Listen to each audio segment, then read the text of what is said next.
Do the microphone so everybody online can hear. All right. We will go ahead and turn microphones on and we will call this meeting to order at 6 p.m. Oh, with a flag salute. I pledge allegiance to the flag of the United States of America and to the republic for which it stands, one nation, under God, indivisible, with liberty and justice for all. All right. Hey, Laura, can you take this?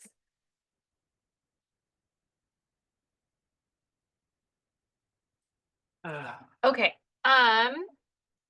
our first step is the approval of the agenda. And I do have one modification, if that's okay. I just wanted to add to the action items to address the February date. No, it was. That's the only modification I'd like to make to the agenda. Are there any other modifications?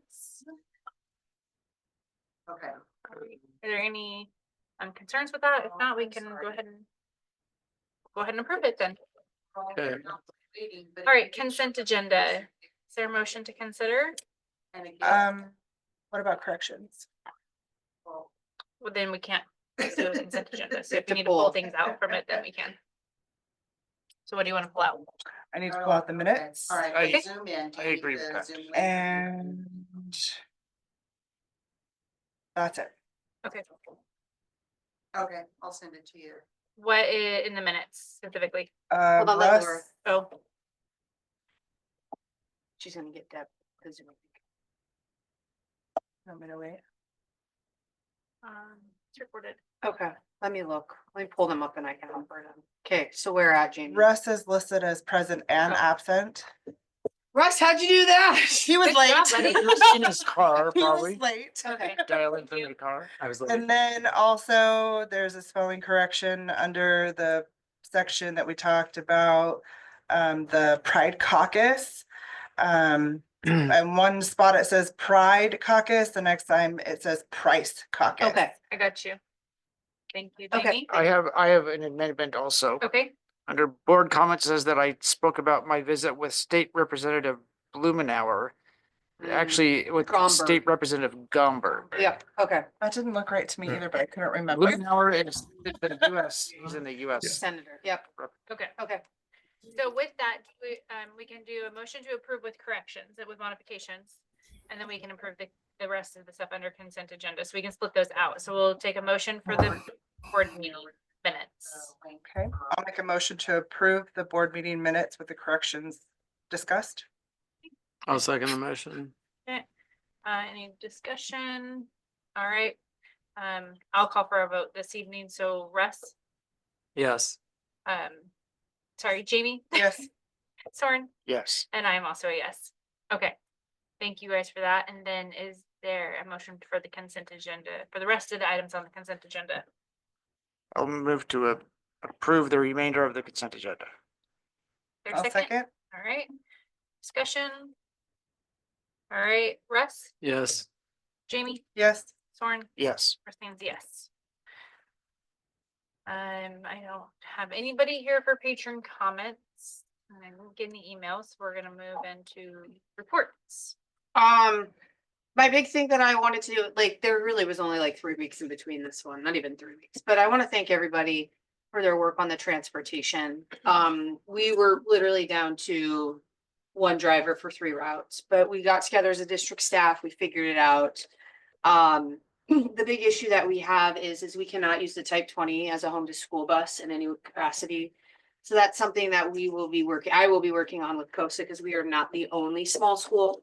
And if we would have been able to do the type 20 and the 3 vans, which still would have made staff having to work overtime, but we would have been able to do it.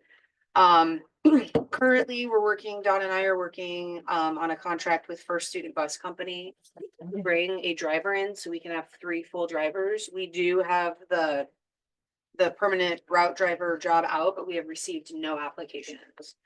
Can't imagine. Yeah, you know, and as a charter school, like I said, we have to have transportation.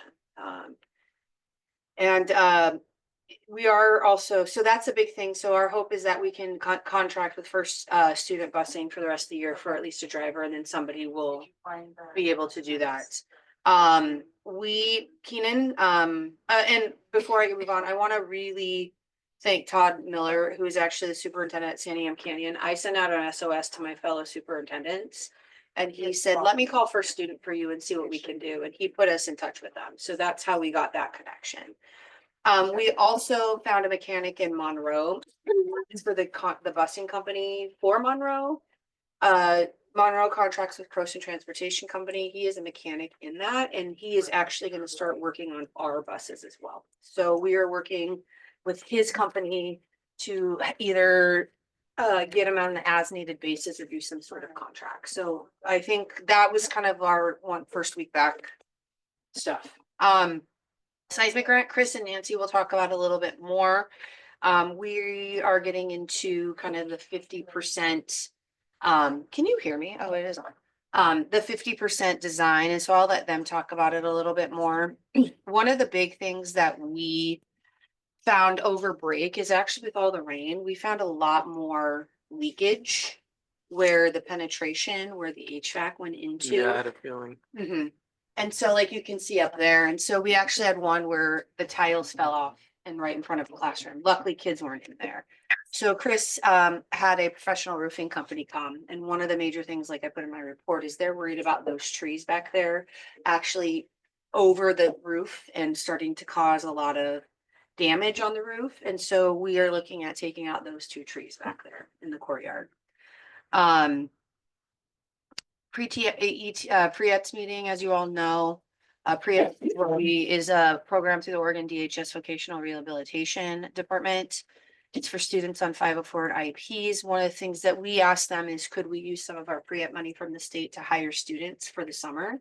And so we are working with that. They said yes. So we're gonna work on that. Mr. Elvers, Sessa, and I are gonna work on and see if we can get some kids hired to help clean and paint and stuff this summer. Gonna redo the COPS grant, and then we did officially, I'm able to announce that us in partnership with Central Lynn and Harrisburg received the RUST DLT grant. So we're working on buying those things so we can start getting them implemented or installed and implemented for next year. Congratulations. Thank you. Can I ask a question about, you mentioned the roofing issues. Who pays for fixing those? Well, the company, CB, has paid for some of them, but one of the issues that we're starting to have is they're like, well, your roof is so old, how can you know it's really from us? Well, if it's leaking by every HVAC. Well, that, I did say that. So. However, it's a metal roof, right? Pardon? It's a metal roof here too, like the front, or no, is it flat? It's flat. Yeah. It actually, the roof over here, when I saw the picture that the roofer took, it actually does this. Yeah, And it's it's like, just who collecting does water. So we are, like I said, one of the things that they did say in order to make sure they extend the life of our roof is we are gonna take those trees down. Just because, yeah, I mean, it happens, yeah. so. Anyway, Principal report? I put student of the month for November. We're again trying to get kids out to take some field trips to different colleges. One of the things I did want to point out is that I actually spent a lot of December being a principal, and I did a lot of observations. I did a formal. So as I put in my notes that all the probationary teachers by law have to have 2 formal observations, and the contract teachers actually by law only are supposed to have a formal observation every other year. I feel like we have enough staff with me that I should do a formal every year. So I spent a lot of November and December actually being in classrooms, working with teachers. I feel as the instructional leader, it is my job to know what's going on. And so I really do try to get in there. One of the things that I really stress to the teachers is that observations are not I got yous. There's a reason to coach. And so by the end of this year, all licensed staff will have 1 formal observation. Notice I said license, because if we were to have other staff that were licensed that were in the bargaining, the CBA, I would also be required to do observations of them as well. And so every teacher will have at least 1 formal observation and 3 walkthrough observations by the end. So I am finishing up my second with my probationary, and I'm also getting walkthroughs done. And I really wanted to point that out because I think in today's day and age, with all the stuff we have to do as instructional leaders, one of the things that we forget, and a lot of times the state forgets, is that we need to be into classrooms. And so it's important for Mr. Harris and I to get into classrooms. And so that is something that there are days where I just literally sit in classrooms, and it's not just I go in there and watch. We all have paperwork. They have to submit a form to me, and then I do all of my notes, and then I submit stuff to them, and we have meetings if necessary. So it's quite a long process, but I think in the long run, it allows me to be able to really coach my teachers on what we need to do or what they can work on, as well as see what's happening in the classrooms. And so, I know that was something that possibly, well, it wasn't possibly, I know that something wasn't happening in the years past. And so I wanted to make sure that you guys know that we are doing it, and Mrs. Shunk is doing it as well for Learn at Home. And then, on the 7th, we did professional development. I think that is super important for our staff to continue. I know that sometimes people are like, oh, I don't want to do it, but we can always be better. And so one of the things I look forward to as we move forward in our strategic planning is really being able to pinpoint where our district feels that our teachers and our staff, not just teachers, our staff can really grow from and grow with and learn from. And so that's really going to then drive the professional development that we do. And then at the end, I just wanted to make sure I pointed this out. Our end of the first semester is January 23rd. So all secondary classes that week will actually have some sort of final exam. So we talked about it a lot with my 7th through 12th staff. They need to give some sort of, I don't care if it's a test, it can be a presentation, but it's important for the kids to be here that week. And so we're sending report cards home for 7 to 12, progress reports. End of the first semester means we transcribe their grades. Grades start over the second semester. So one of the things that we are really emphasizing this week and next is that students are expected to be here during finals. This is not well, I don't want to be here, because grades are due on the 24th. And unless you have a very valid excuse to not be here, if you miss a final, you get a 0. If you don't turn in your work, there's no like, I'll turn it in next week kind of thing. Again, I want to reiterate the importance of all students coming to school regularly, to keep up with work, because people say, well, if they're sick, we can just send work home, but they're missing the class lectures, the participation, that interactions with your peers that you can't make up. And so really they need to be at school. And again, one of the things I really truly believe about school is that school is not only about academics, but it's teaching skills for life. So we talk a lot, especially at the high school, that your job requires attendance. And you don't get to just show up late or whatever. You need to show up. So this is something we're also encouraging here, is that school is your job. You need to show up. And so again, encouraging all families to make attending school on a regular basis. Regular members, 90% or more. We're saying 85 because we do have some kids who are sitting in the 70 and low 80s. We want them to be 85, and then we'll push them up. So that's my principle for work.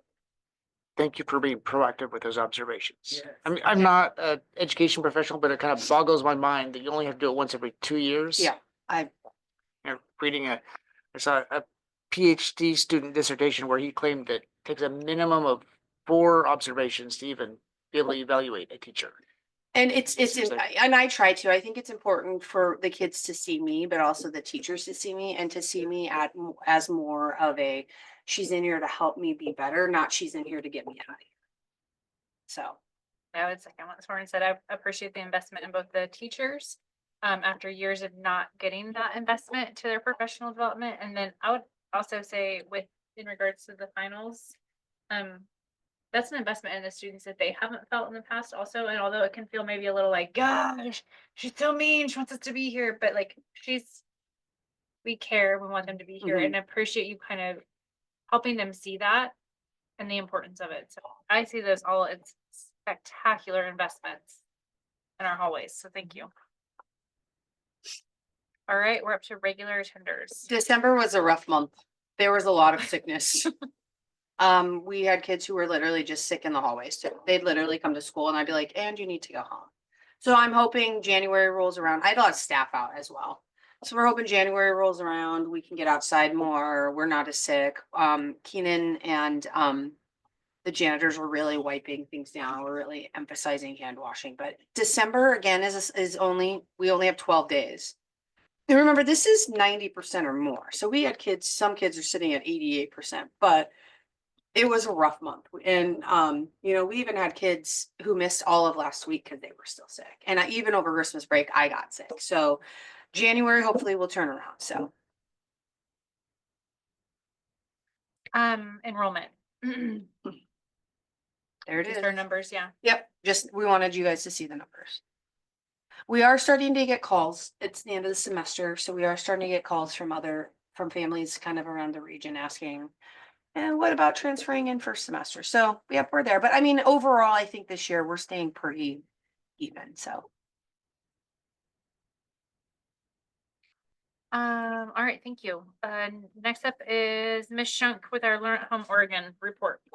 Hi, everyone. Okay, I apologize. I'm on my phone. My computer is having a little bit of issues. So thankfully we can just pivot.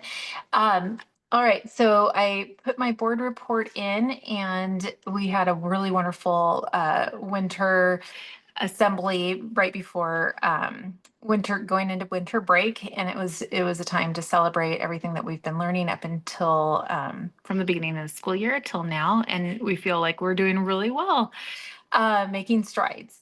And then I've also linked our January newsletter showcasing some of the topics that we're focusing in on, which is goal setting and getting our desks cleaned up, our workstation. I'm not going to show you mine right now, though. Anyhow. And then we have our iReady Diagnostic 2 starting this week. And, kids are, as we've been doing this now, this is our second year, kids are getting a lot more. I noticed because I was in a classroom today and students were like, okay, I know what to do. I know the drill. I know this is, but the biggest emphasis that we're doing is that this is just letting us know. This is not a test. This is just letting us know how we can support you. And we're really emphasizing that because some of our kiddos still get a little bit nervous. But I think for the most part, students are becoming more accustomed to that whole process. And then, they also took the core phonics, which gives us more in-depth on their foundational literacy skills and where we need to fill in gaps or challenge more. And our teachers are doing a fantastic job. So they're working with brick and mortar students, and they're also using that data to work with their own students. They're using their students' data to work with their students, which is exactly what they should be doing. But the way that our school day works, we have that flexibility to move things around, do small groups, meet one-on-one, and so it's pretty great. Krista mentioned the professional development that's going on, and it's just fantastic. It's just what has to happen. I mean, in every single profession, we must continue to get better, and in our profession specifically, working with the future of our society, it's just vital that we are all there and focused and building our skills and bringing our best to the table. So I'm really happy about that. Tim Pearson and I mentioned that we do our our monthly PLC meetings, and with the elementary. And what I've noticed from that is what I've been hoping since I came in here 3 years ago. Before brick and mortar and Learn at Home, they had that collaboration piece. They didn't have that then. Now we have brick and mortar teachers telling me, oh, I worked with one of your teachers or vice versa, and they're collaborating outside of the PLC. That's my goal. That was our goal. And so really happy to see colleagues working together like that. And then, of course, I highlighted our Genius Hour presentations, which has been just phenomenal and really wonderful to see and be a part of. I highlighted a few in the board report, but the second page has a whole bunch of pictures from different ones. And I just have to say, so last year I talked about a dissection of a kind of a pretend jelly lizard. This year, she went to a full-blown cow eyeball and frog. This is now she's in third grade, and it was unbelievable. She did this on Friday. So really neat to see students so excited about learning. and transferring that excitement to the rest of what they're learning throughout the day. Mhm. And that's it. Do you have any questions? Sounds like we have no questions. Okay. Have a good evening. Thank you so much, Ms. Shunk. Thanks. All right, athletics and activity. Mr. Harris. Good evening, board. How's everybody? Good. Really quick, I know there's a lot going on. It doesn't seem like it on my summary, but we'll be meeting on the 21st, this next Tuesday, for the ALSI project, which again, if folks aren't familiar, that's just our positive behavior support intervention support system that we're working on currently. As I mentioned before, we would love to have a few parents involved. So again, if you know anybody or you're willing or want to just get some information, then please shoot me an email and I will get you on that group so that at least you know when those meetings are. I can share, they're on the calendar, but if you see it on the calendar and you want to be a part of it, just just let me know, except whatever you guys need to do so that you can be a part of that, because I really would like to have some other stakeholders input with the PBIS. This year we decided as a group just what we're going to do is sort of focus on the K4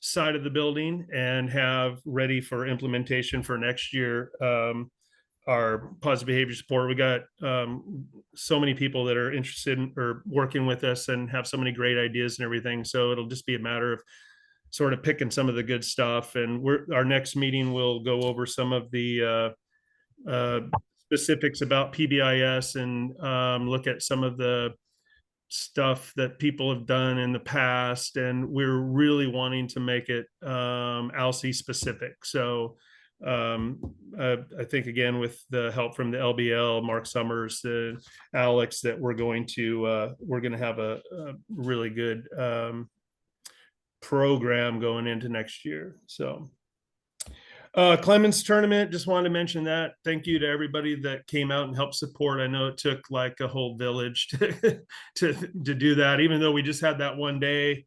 I feel like talking to Eddyville, that it was a really good success and that everybody, for the most part, behaved themselves and and just came in and enjoyed a lot of basketball, and just wanted to kind of give a shout out to the ALSI Monroe girls for taking that tournament on their side. So that was really awesome to see. So our basketball, it's going strong. Girls, ALSI Monroe girls are currently ranked 13th in the 2A.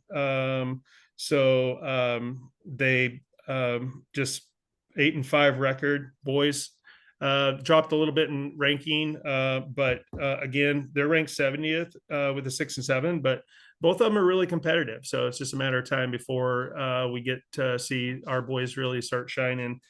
We've had a few schools that have reached out, losing some students. There's a lot of sickness going around. We had to reschedule. I know that caused some sort of internal issues here locally, but we got that worked out. And so hopefully that'll be the only game we have to reschedule. But I just kind of want to give everybody a heads up that right now with all the sickness, I know Eddyville reached out. They've only got 8 kids right now able to go with a lot of sickness. So I hope everybody just kind of be patient with all that, but doing our best to make sure that those games get played when they're supposed to, and work with our league to ensure that all of our games get played. Last thing I wanted to mention is the events calendar. We have an events calendar attached to the ALSI school district website, and really working hard to keep this one up to date as possible. I'm putting all the NFHS links on there. I've started just putting them like McKinsey versus LC or whatever, so that you can just click on it. It's not like this big long link and you're in there on the calendar. So, but the thing about the calendar is, we get a lot of questions daily pretty much about this, that, and whatever. And just want to, I don't know if we need to maybe stick it on Facebook, a link to it, whatever, but communicate that calendar out so that people can just kind of use that as their, like their first option for just finding information. I've talked to several parents over the last couple weeks and just showed them how to get there, showed them how to use it, showed them how to link it, like all those things. Again, as we go along, all the athletic directors pretty much confirm their games and times and players available and what teams can play and things like that, kind of at a week's, like every week. So I just get everything in there, what I think it's going to be. And then I just try and make those, adjustments as necessary. So, but if we can somehow maybe get that calendar out and really kind of push that, because I don't know if it's always been updated like that, but we definitely have it updated this year with those, with all that information, as well as like school pictures and all those other things that go on, not just sports, but everything else that's going on, during those weeks. So my hope is just that we can make that kind of a first point of contact for just basic information. And then if they have further questions, then please, by all means, reach out and, hey, clarification or whatever. So I think that's about it. All right. Well, thank you for the Clemens tournament and all the effort that went into it, because that was outstanding. Especially love that games were in the afternoon, so there was definitely more attendance from the community, for at least the LC community. We had a good attendance all the way through. Absolutely. And then a huge shout out to our janitorial staff. Yeah. I mean, seriously, the work that they did to keep everything, the messes on the court, Yeah. they were just on top of it. So a huge shout out to the staff that took care of that, and 100%. everybody else. But Yes. Thank you, everybody. Yeah. all right. Thank you, Mr. Harris. Mr. Staley, financials.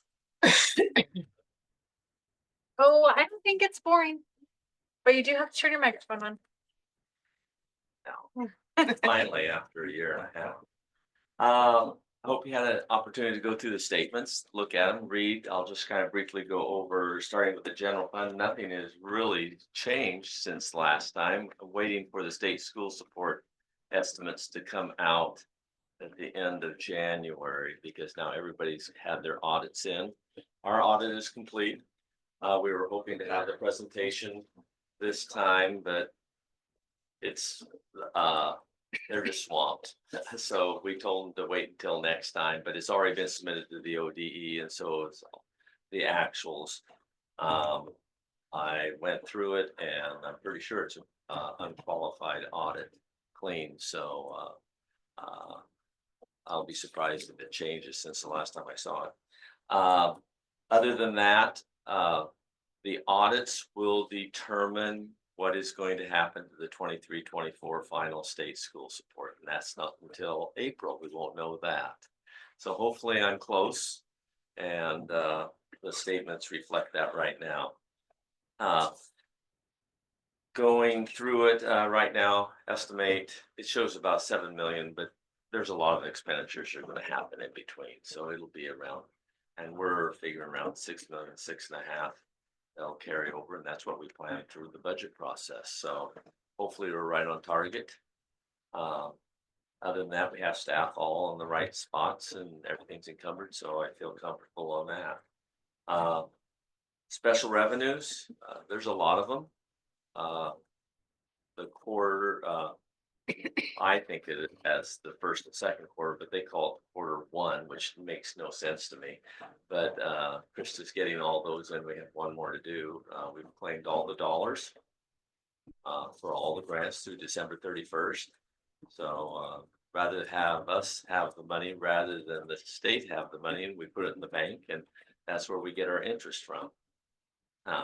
Which right now is at 4.8%, which is still good, considering the balances in there. Other than that, there's one grant on here, and we'll cover in the food when we get there. like I do every month, I bring the food service, so you are aware where we're at on that. Krista, Roxy and I met today on the food service and defining who's doing what, and looking at how to improve the quality and working with Corvallis as we hopefully move to standalone and how we're gonna do that. There's one new grant on there, it's on the bottom of the special revenue.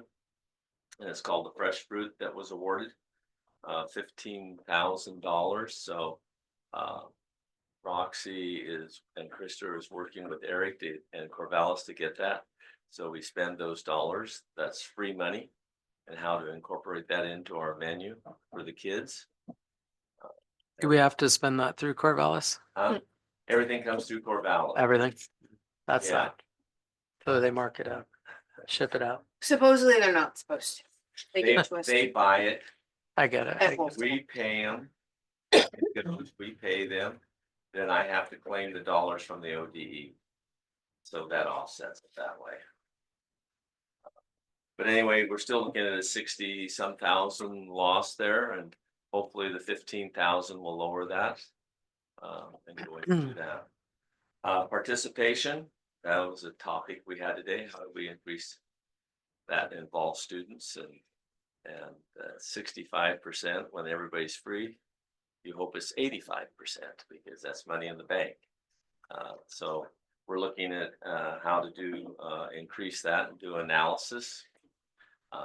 Krista came up with points of looking at meals and who's participating on certain meals to find out what kids want to meet the nutritional value and then develop menus based on that and quality.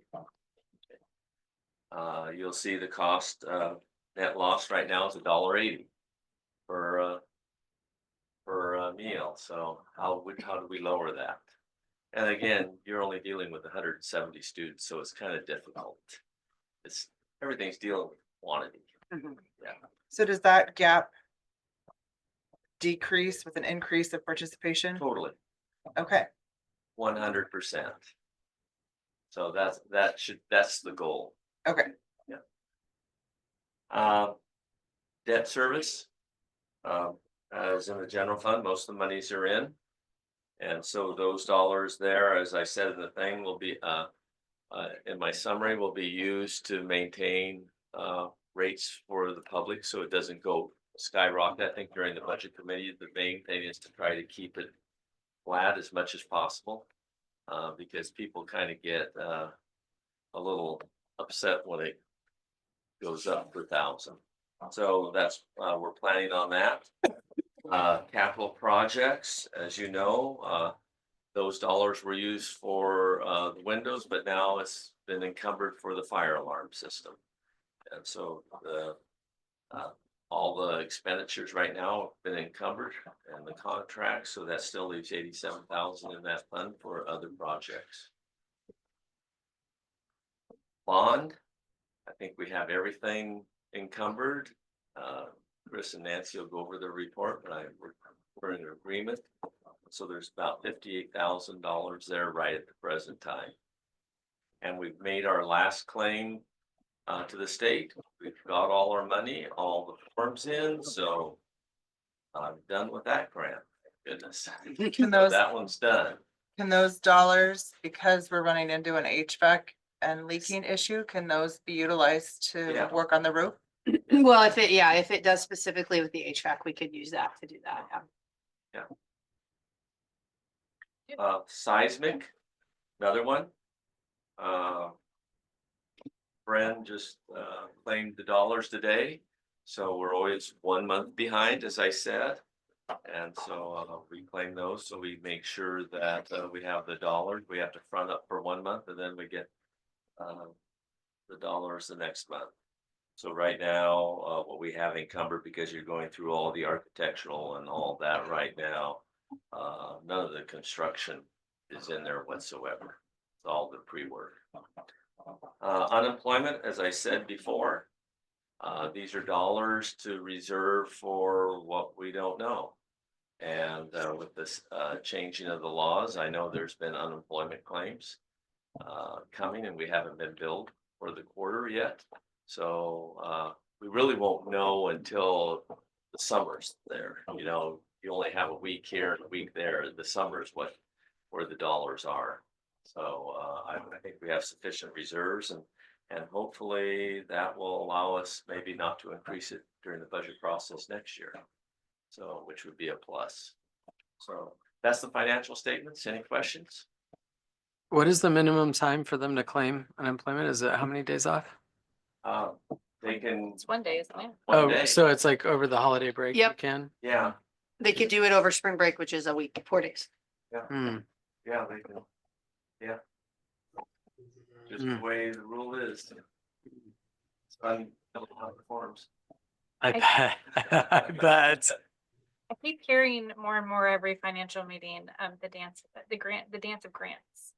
And so, you know, working around all the dollars coming in and then the food services and things like that and being creative and thinking outside the box. So I think our business department is doing a great job keeping Well, there's good people I'm working us with. updated. And I said the department, I said all of them. They're all Well, no, doing great work and, we work- everybody, I think, transparency is I've said this all along, transparency is the most important thing.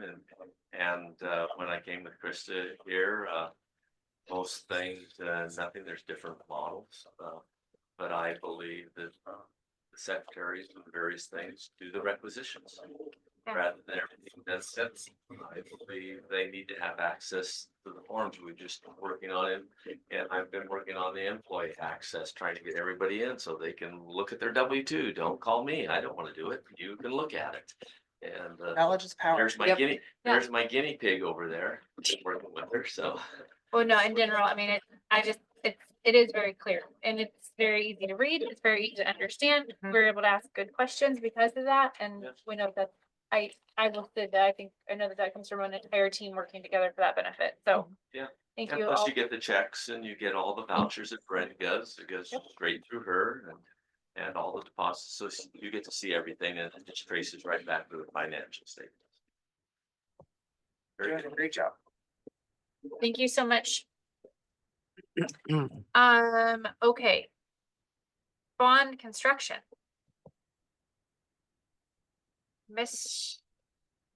Oh, there's Mr. Diggy. I see him. Hi, everybody. Hope your year's starting great. It is, and we can hear you too. So. Oh, here we go. Super. Well, I'm going to start out a little bit at different order than I planned, but there was some conversation about the HVAC and some roof leaks. So let me touch on that real quickly because there's a little bit of work. The good thing is we, after 2 years, are finally done with CB construction, at least in terms of the construction phase. Now we're in the warranty phase, as Krista mentioned. So they've actually completed everything, all the quality checks and everything that we needed. And we have their final pay app. And so we're reviewing that. We'll send that on to Don shortly. So that's a great milestone for all of us. As far as some of the leaks that have been talked about, yes, there were 2 significant leaks, one in the staff room and then one in the far southeast classroom that did some ceiling damage. And so they're taking care of that. They're actually going to be out here this Friday. They've already taken care of the leaks. And I met with a roofer who walked that roof with me, as Krista mentioned. And they felt that the work that they had done after coming back and resealing everything was good. We do have a very aged roof. It's a built up roof. We've got metal. I think there was a question from Russ earlier. We've got metal over the gym, that pitched roof. And then the rest of it is what's called a built up. It's layers of asphalt with tar and materials. And it's very old. So, but we can tell if it's leaking around one of those new HVAC penetrations, it's their responsibility. So they'll fix the ceilings here this Friday for the leaks that have happened. And then we'll keep an eye on it over this next year, and they'll come back and take care of any other leaks we find over the winter. But the good news, moving on to our seismic project, and I'll talk about design a little bit, but as far as the scope of that project, we're really getting a significant chunk of the old roofs replaced as a part of this project. The entire gym metal roof is being replaced.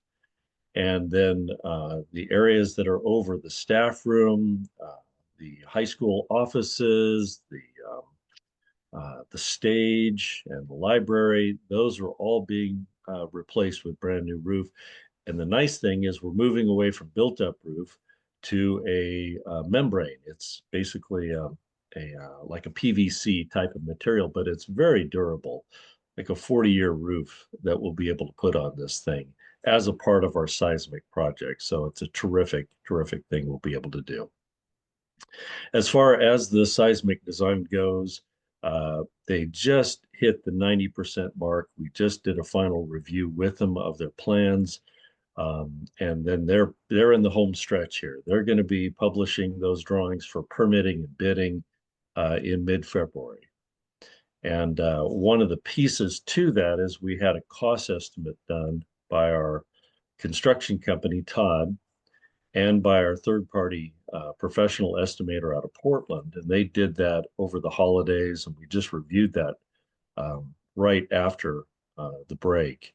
And we've got some work to do. And the Todd construction budget actually came in right at the higher end of our budget, whereas the professional estimator had us very conservative. They were about $1 million more, which is way beyond our budget. So we had a nice reconciliation meeting. We believe that, and this was with feedback from the estimator, we believe their estimates very conservative. There's a lot of things that they were unknowns to them that they just put some big factors on. We think Todd's number is a lot closer to it. But with that in mind, we met with the design team last week and really looked at some cost-cutting measures. And I think there'll also be some things that will really simplify and hopefully make construction faster. So it's all targeted at cost, but there's going to be some good things that will happen with schedule. An example of this is you've all been in that gym a number of times. If you look up the higher ends of the wall on both ends, there's concrete walls at the base, but there's all this masonry that if you look closely, you can see it. It's painted, but it's got a different texture to it. All of that was going to be demolished and replaced because it's just very weak. So the new program, the new plan is actually to put a new wall face on the outside of the gym in those areas and anchor it through that masonry so that it will hold together in a seismic event. And again, we want this gym to be immediate occupancy after an event. So anyway, a lot of details there. I can go into anything that you have as far as questions. There were, Soren, last time you asked me like, what exactly did the plan preliminarily look like? I didn't say that word right, but it is what it is. So we did put the drawings on there so you Yeah, can I kind of looked at see them. what it would look like. I wanted you guys to, That was more information than I really wanted, but that's all right. Funny to- But it was. So what like level of earthquake is this supposed to protect us to? Yeah, oh, well, that's a tricky question. The structural engineers won't give you that. They will have ranked these according to levels. And what they do is the structural code changes about every 1 to 2 years based on all the earthquakes that happen. And then they basically assign levels of design between 1 and 4. 1 is, bare minimum, and 4 is what we have, which is it will withstand an earthquake, but it will also withstand it well enough to be occupied. For example, level 3, it will withstand an earthquake safely so that people can exit the building, but there will be some significant damage. You probably can't occupy it. So level 4 is what we're designing for. That's Okay. the highest possible. I get it. Before I go on, are there other questions about the scope? I've talked about the roof a little bit. There's a lot of replacement of walls and footings in the locker rooms. I'm sure you. And none of this is gonna damage our new gym floor. Right, exactly. The design has actually been they're beefing up those big wood trusses that are in the gym, but they're going to do that in place. They're going to protect the floor, and the nice thing too, because we didn't want to damage the bleachers, so the bleachers are in place. All the work is from outside in those. Yeah. Before I go on, though, other questions, there's a couple of plans in there. They're a little difficult to read in our report. Krista probably posted all the structural and architectural. Any other questions about the scope of the seismic before I move on? I kind of still have questions about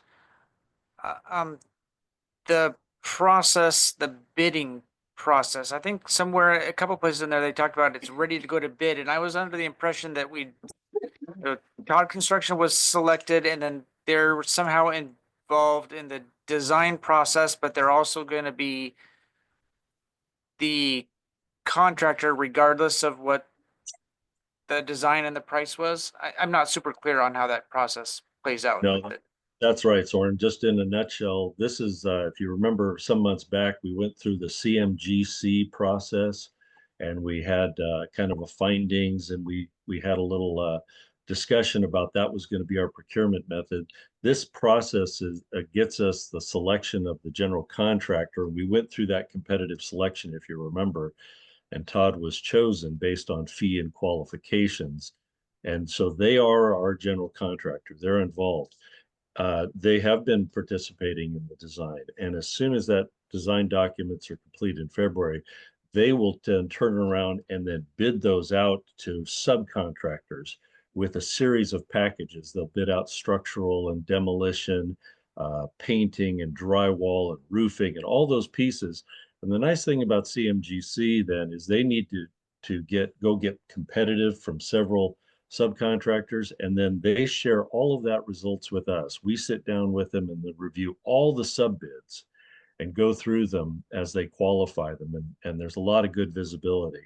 In addition to the fact that, we see the budget live at that point, which is one of the reasons we're doing this cost-cutting measure now. And we're doing some alternates in terms of different materials so that we can see all those bids when they come in. And that will probably be early March. I don't know if we'll have them in time for the March board meeting, but it'll be around that time that we'll review those results with them. Does that answer your question, Soren?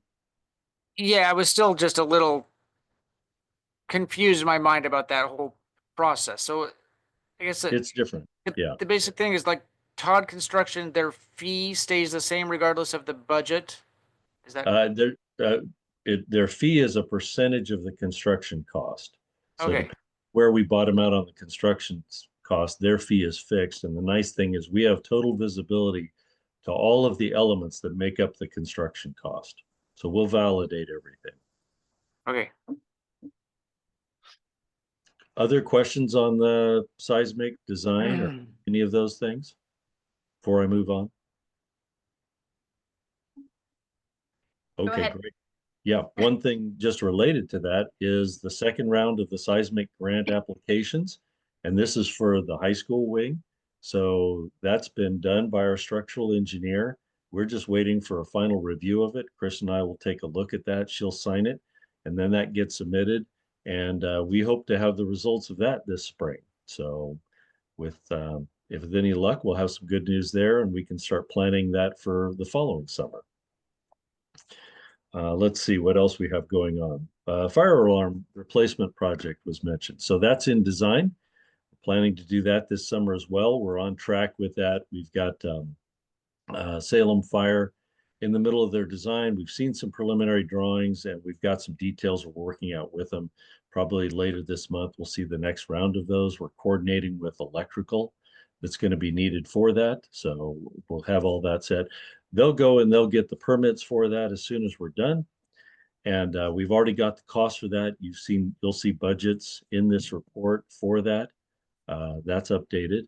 And then they should start that work in June, and we'll coordinate that with what's going on with the seismic. For example, in the areas that are being upgraded with seismic, or they tear out walls and ceilings, after they do that, then Salem Fire and the electrician will come in and run their conduit and their cables, and then Todd will button up those areas, the walls and the ceilings again. So that'll all be coordinated this year.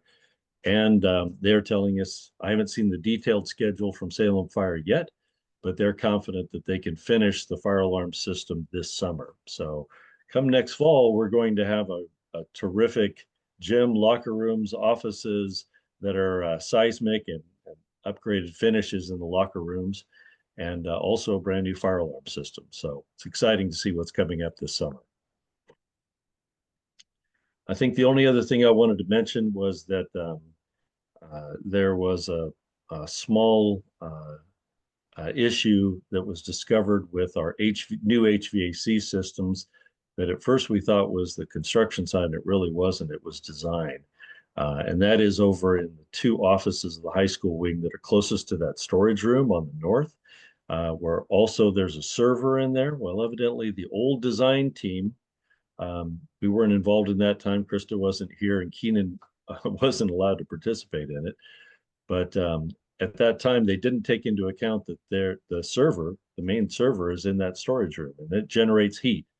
And so what happened was that because the units were all connected in that area, those two offices in the storage room, that as soon as that unit in the storage room would start calling for cooling in the winter time to cool down that room, it shut off the heaters in the two offices.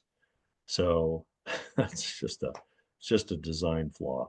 So anyway, we work with CJ Hansen. They're the ones who did the recent HVAC upgrade. Aside from CB, we just worked directly with them. Got a little contract. It's not a whole lot of money. It's being included in the bond program, so you'll see that in the notes on the financials. And we expect to have them out there a little later this month to fix that, and that'll be done. So. And that's really it. There's other details in our report, a little diagram on the fire alarm system if you'd like to look at that. Are there any questions?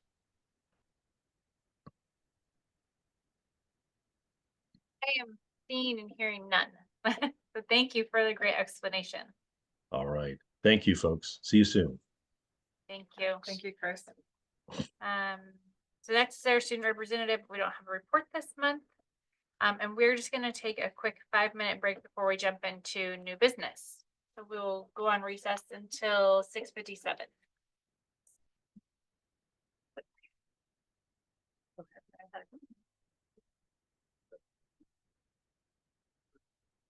Hey, Jason, can you hear me?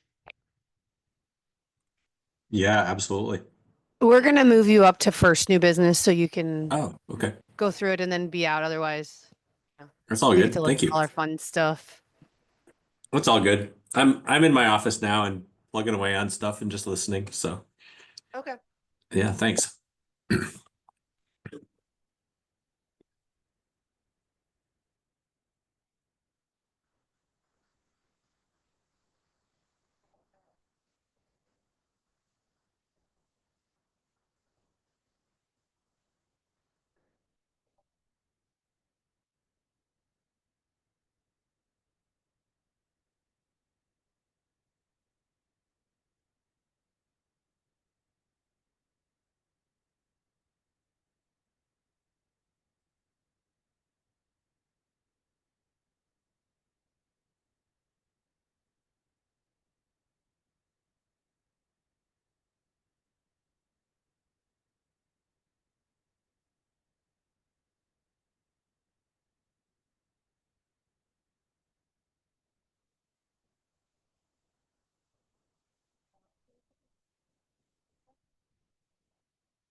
I had a high school kid where I was going to help improve my crawl space, and I used that as my example because we had like lay down underneath my corn for trowels and dig a trench along the foundation and put down like chicken wire and concrete and it was mud. And after a couple hours, I was like, "Oh, Gerald, stay in school." Yeah. You want to do this kind of thing for the rest of your life? So I'm doing it right now. It's hard to get somebody out here to do it.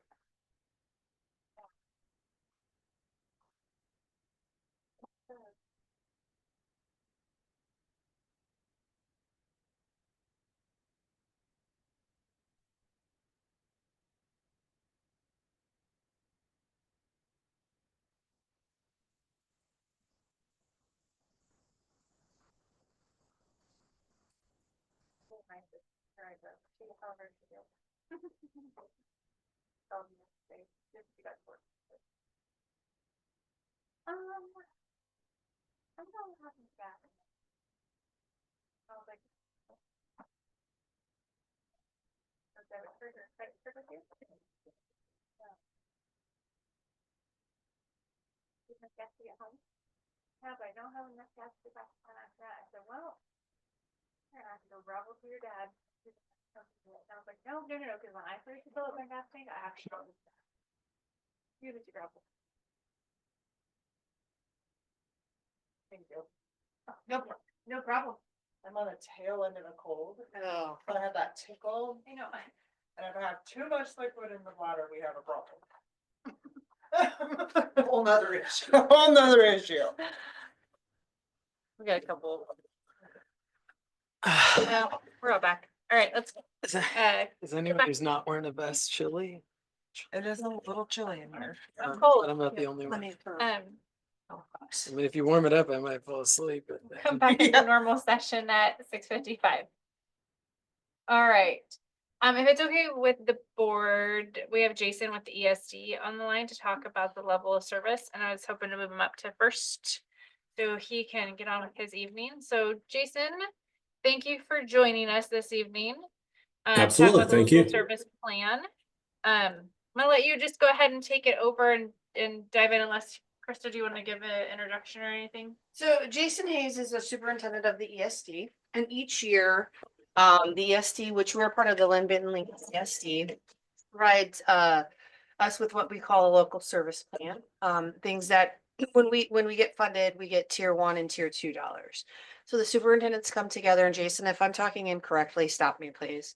Nope, Come go for it. together and Good. decide what our tier 1 dollars will be spent on. And I believe that is the local service plan that ultimately you guys, each board has to approve, including the ESD. That is correct. Okay. Yeah, thank See, you. I do Thank listen, Jason. I do listen. Hey, I know you do. Thank you. Thank you for that introduction. I appreciate it. I will start by saying that I greatly appreciate Krista, and I want you all to know that she does a fantastic job of advocating for LC, asking good questions in the process and all of that, and making sure that the students and staff of LC get their needs met from the ESD. And so it makes for an easy collaboration when we have people that are so invested. So a little bit more just about the process. So it is part of statute that we need to revise the local service plan every year. However, typically there is a larger revision when we shift to the next biennium. And so doing a little bit more extensive, review and revision of the local service plan. And this fall was a little bit different in that we really took a lot more time than I think has ever been done, at least in the 5 years that I've been at the ESD. This is my second year now as superintendent. I was assistant superintendent prior to this, and I had never really seen really a huge revision to the plan.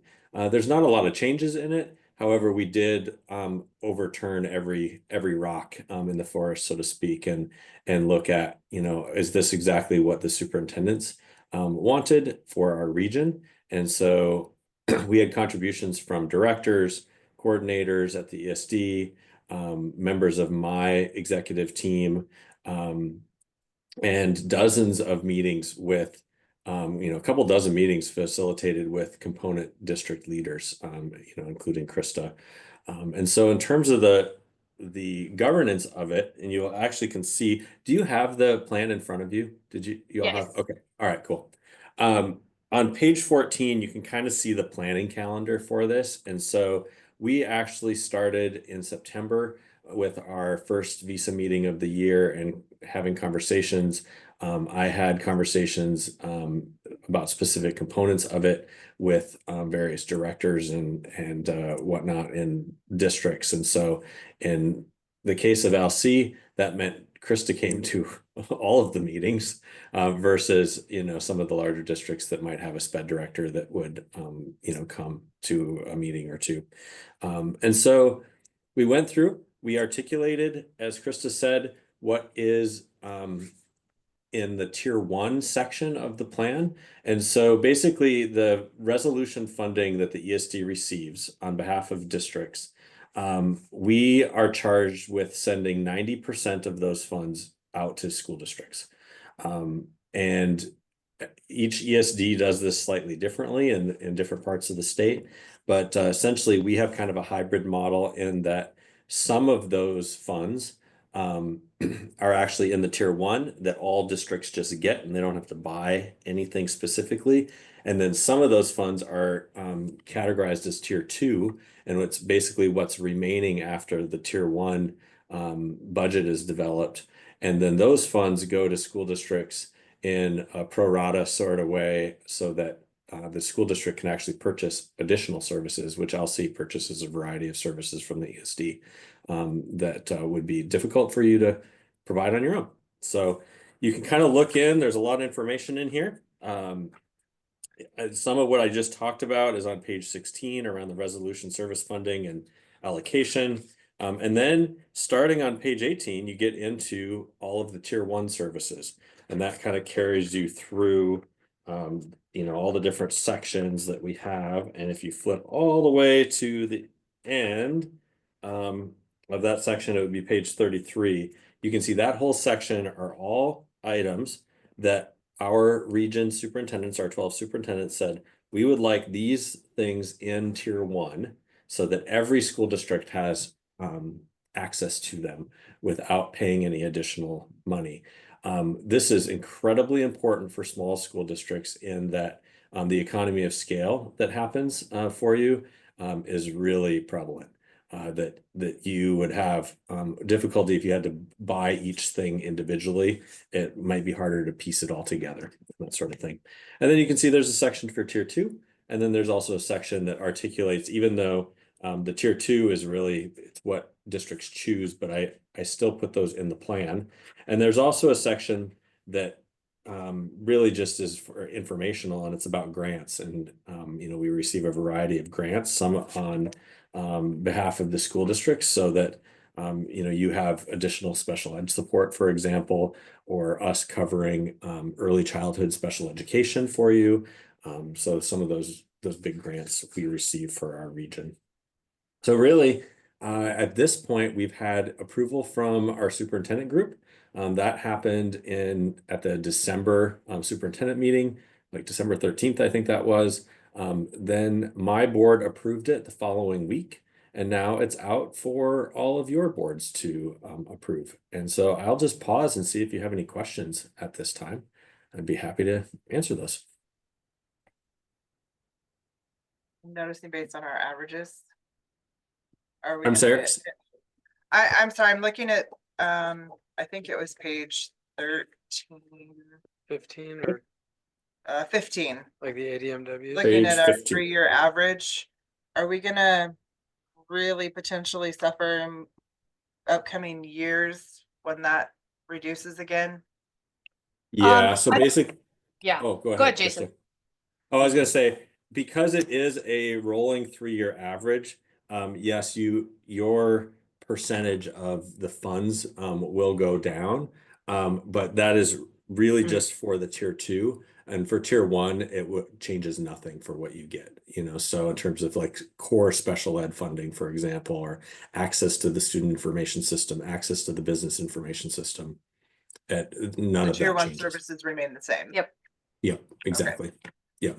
And we get to be Which is- creative with how we use tier 2. Well, a lot of it also comes off of, a lot of our tier 2 is actually sped, so it depends a lot on sped. So we do spend some of our MOE to buy some of that. Some of it is behavior, some of it is technology. I mean, this is that piece, right, where we're getting to the point where we should be anyways. And this is kind of one of those pieces where we have to really evaluate what do we need versus what have we been getting. And tier 2 is what we can really more personalize services with Correct. versus Yep. tier 1. Yep. Yep. Okay. Yeah, absolutely. you. And absolutely. Basically, the process that we use is every spring we get together with each school district leadership team and talk about, okay, what services would you like for next year? And so Krista will sit down with us and evaluate, these are the things that we're looking for, like I would like to have a speech language pathologist or a behavior specialist, and then we figure out what that is, and then we staff up for it.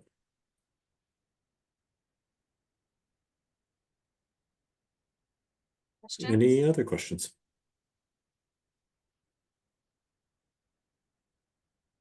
So you need a vote this evening, correct? Yeah, you could do it this evening, or you could even do it next month. I just need it by March 1st is what we're looking for. So, yeah. Is- Thank you for letting me attend your meeting, and certainly virtually. I don't really So I can get home understand. earlier. Voting on it. What? Adopting their course. plan.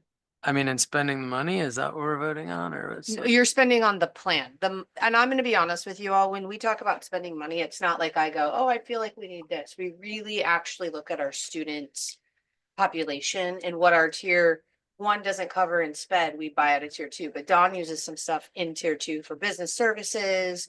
We use stuff, Nathan uses stuff in tier two, like E-rate comes out of tier two.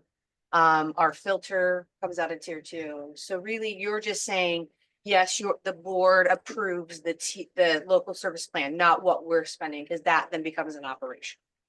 We're agreeing that what's involved, what's included in each tier, that we approve, that those things are in tier one. Yeah, and those Jason, things is are- that a correct Yes. statement? Yep, you're absolutely correct. Basically, you are agreeing to the plan as outlined. And so it's conceptual. You're not agreeing to exact budgetary figures or what you might select in tier two, because that is something that that your superintendent, like Krista said, will evaluate every year to decide what the needs are.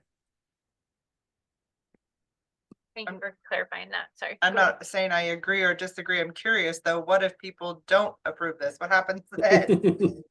That is such a good question. When I first started at the ESD, I asked the same question. What happens if we have a district that doesn't approve it? Honestly, no one has ever been able to give me a solid answer. It's really just, well, you need to go back and you need to work to build consensus. Sometimes what it means is if we have districts that don't approve it, it sends me back to the drawing board with superintendents to say, all right, well, what revisions do we need to have then? And so it's an iterative process, I feel like there's a page in here that I just scanned briefly that said something about like 50% of the districts have to approve it. But it sounds like you actually go out of your way to make sure that everybody's happy regardless. I do. Yeah. So with that, that is how the superintendent group votes. And so the way that we have the voting structure is we have two mechanisms. One that is tied to enrollment. So we need 50% of the student enrollment represented in the region to say yes. But we also need 2/3 of the superintendents of the 12. So 2/3 of the 12 need to say yes. And that ensures that small districts don't just get steamrolled by the bigger districts and saying, hey, you have less of a voice. So it sort of mitigates those two with the vote. But yeah, you're right. I want people to be happy, so that's what- I was just curious. But at the really. end of the day, Jason still wants to go back to the drawing that's board and right. be Happy. Yeah, exactly. I mean, that's what we're here to do. We're here to serve, and if there's something that we can do better, we're going to work on it and we're going to make it better for people. So, yeah. Good questions. I just, I mean, what are we, I don't see anything in this that talks about like what we're spending, and I mean, talks a lot about the services, but like, is The this spec- that one thing in the budget we looked at a month ago or something? That would- So Dawn, in our budget, how do we show that what we pay out of our budget for tier two? For tier two right now, it's behavior specialist. That's financial statement. Yeah, is it in the financial statement? I mean, I guess my concern is, I don't know that we get a lot of resources like in the school for some of these things, but I I haven't been able to like, I mean, Well, it's gonna be really dependent on what your sped needs are. We may not have a student that requires heavy nursing care that would be covered in some of these. which is tier 1. Right. Yeah, but that's, Right. but so what we get for tier 2 is we get technology, so we pay for the filter. We get a behavior specialist, which we actually use out of MOE. Learning Speech, consultant. a learning consultant, yeah. 2142, 2150, 2152 and 2160. Our psychologist. That is actually out of tier 1. Tier 1. Oh, Mhm. it's showing tier 2 here. Well, we're paying part of it. Oh, part of it, sorry. Yeah, we bought a Yeah, little bit of but, extra uh, hours. Tier 1 is paid by LBL, Mhm. and they reported to Yeah. the OPE. Or what they've done for us, and it could be part MOE too. We pay for tier 2 and we budget for tier 2 based on an estimate, so it's in our budget. So we try to balance our budget with what is we're paying tier 2. So you're saying in our current budget, psychologist was in tier 1 and now it's in tier 2? A little bit of both. So what happens It's is a we little bit only of both, do so many actually. hours. Oh, And right. so I what, remember yeah, this. so Okay. what we do is Leslie, Andrew and I sit down with the ESD and we say, here's our caseload. And this is how many kids need reevaluation. And this is how many hours. And they say at a tier 1, you'll get 70 hours, but we're estimating you need 110. So then we're responsible for the extra 40 hours. Gotcha. So I that's remember what that we now. pay out. It does change year to year. Just remember. Yeah, it really depends on your student population and everything. Yeah. And there's some year where these specialized things. So for example, you get access to audiology screening. And you might have a student that comes in that's going to have a whole lot of needs related to deaf and hard of hearing Yeah. that you might not access for a chunk of time. And then you might get a student that comes in as a first grader and is with you Mhm. for years and years, where you're getting a huge benefit by being a part of that. Same Yeah. thing with occupational therapy, physical therapy, special ed evaluation is like Krista had said, a lot of it's covered out of tier 1, but sometimes if you have more than is in the pro rata part of it, then you need to cover a little bit of yourself. Couple of the things that are really big that would be incredibly expensive to provide yourself would be like the student information system and the Mhm. business information system, for example. So Russ, I was hoping what we are looking at here is approving, obviously, the ESD is bringing us the service plan for our board to approve based off of the collaboration of the superintendents and their board approving. What Krista and Dawn are talking about with the budget and the tier 2 services, or that's the operational spending of it, separate from approving this plan. That is correct. Yep. We're just approving. Yeah, the so offer. you're just I'm just looking for a motion for you to approve the conceptual plan that you have in front of you of the services that are in there. For example, if you were going to say like, you know what, we don't want deaf and hard of hearing services in tier 1. We completely disagree with that. We'd like, to make a point to say that, then it might be something that I'm going to have to go back and talk with the rest of the group about and see if there's, consensus around that. In some of those cases and some things, that's where we get into the, how much others would vote yes for something or not. Thank you. All right. Is there a motion to consider?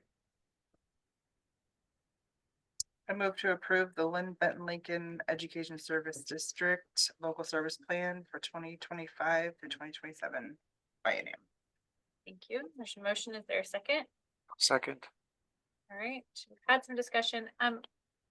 Is Deb able to unmute because she's on there? She should be able.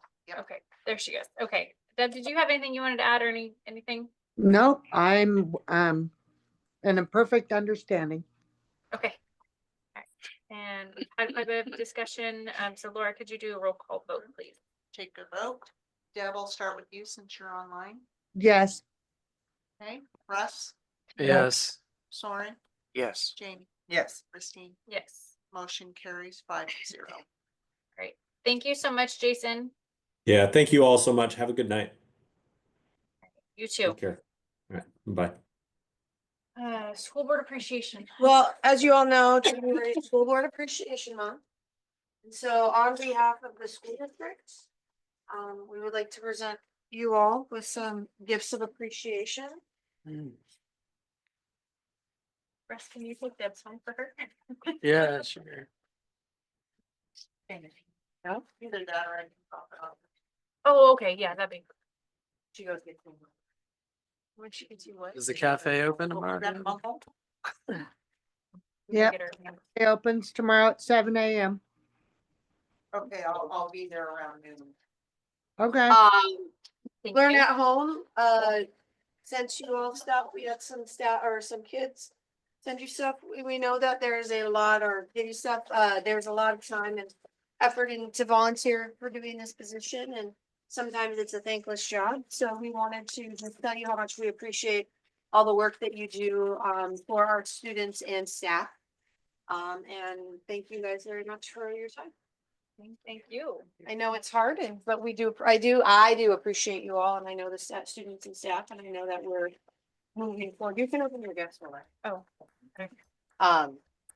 Really appreciate you as well. You're telling me it's not a thing. Well, hopefully it's not a thing for stuff. There you go. Just gonna put this on and warm up. I know well, it started going and then it was. All right, yeah, I know, you're trying to freak me out because Deb's not here. Thank you. I've been there, but I What thought colors? on the 22nd. Sorry. Nice. It's all Thank right. you. It isn't the only time it's been confused. I confused it soon. I guess that's what happens. with that. Meetings, you all can wear them. I just like fear like that we're getting smaller, like Jamie said, and I worry about these services being very expensive for a very small district for what we get. I don't disagree. I can't explain that to him because I mean, I think that's just a conversation we have to have for ourselves because it's a lot of money for, It is, but you also have to remember some of the stuff we Is- have to do. yeah, I get it. I get So- it. We just, I think I need to have a better understanding of Well, what we that need to is. get our legislators to support our sped Yeah. services way better than they currently do. Yeah, exactly, right? Yeah. So, well, again, thank you all very Thank- much. thank I you. hope you all love your sweatshirts. Yeah, I guess it's if you very wanted to neat. get you guys something, I saw those at OSBA and I was like, we need to all get one too, so.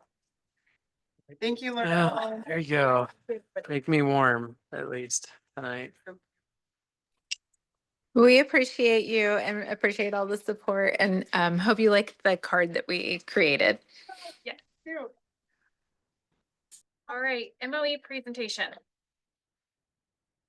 Wow. Here's where you get a little more understanding. Well, maybe I'll confuse you more. Yeah. Is Nathan on, Laura? Yes, I think Rowan said it. Okay, I need him to make me the co-host. Okay. So I can show everybody the presentation that Dawn is doing, but you all have it as well. Yeah. So one of the major things we wanted to do for you all is you guys hear us talk about MOE a lot. The other piece is I think that there was a lot of conversation prior to John and I coming about what MOE was. And I'm just gonna be honest with you, I don't think that it was explained fully and to its whole capacity. And please know that MOE is something that we have to do. It's called maintenance of effort. It's about how much money we spend on special education services every year. If we do not meet MOE, we actually could be in danger of losing funding. One of the things that, like I said, Dawn and I wanted to do with you all night is really explain what MOE is and what we're doing and where we're at with it. And this is the special education students, remember, are weighted as a 1.5 FTE up to 11% of the population. As I stated in my last school board or my last superintendent report, we're at about 18%. And so we are actually not getting funded with the extra weight for approximately 7% of 7 to 8% of our kids, which is huge when you think about having to pay for PT, which we do have to pay for, OT, which we have, speech and language or SLP, all these different pieces. And so when we talk about funding going into the next biennium, that is something that did not come up as a priority for our legislatures, but that is a priority for both OSBA and for COSA. So we, like I said, we wanted to talk about MOE because we don't think, we know you all were not told kind of, you didn't get the whole perspective. of what it was. So I'm going to share my screen for people online as well, if I can remember how to get there. But I'll let Dawn start talking about it. Probably do a better job than I do. Oh, God. Oh, we can start. Well, this law's been around forever.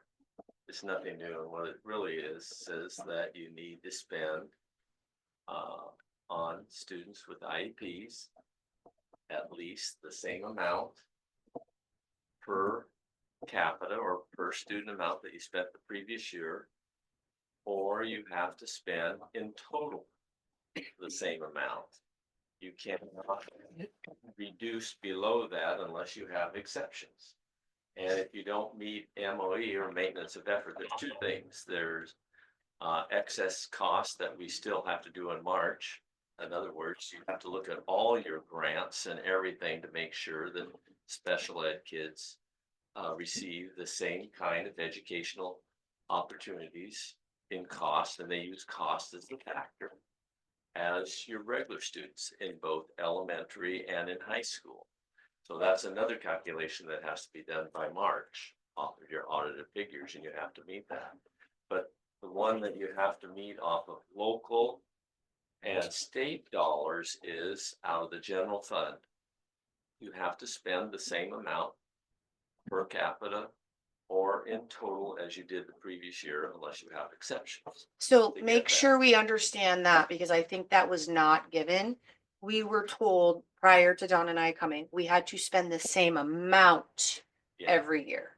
It's either the same amount or per IEP. Right. You can do either or. And I remember when we first came in, same amount per IEP or whatever you spend out of your Look general. over, I have the calculations, so you'll see it and I'll explain it. So I want to make sure that we'll get there, but I wanted to make sure you guys see the distinction between those two And- things. Well, I remember being in crisis mode because of our inflated numbers. Mhm. Our MOE was incredibly We'll go inflated through as that. I well. have Okay. those there and show you how this, let me go through that. Yeah. But one thing you also have to realize is,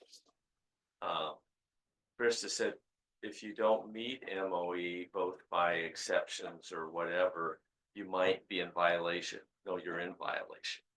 Sorry. There's no might about it. There's Yeah, no- sorry, I was trying to be nice. What are Choose being nice. exceptions? We'll get And the there. might means, doesn't mean that you don't get the IDA dollars, means if you had, like, we have 60,000. We don't spend any of that, but we don't meet MOE, we still have to pay 60,000 Mhm. back to the federal government. It's because we're not meeting it.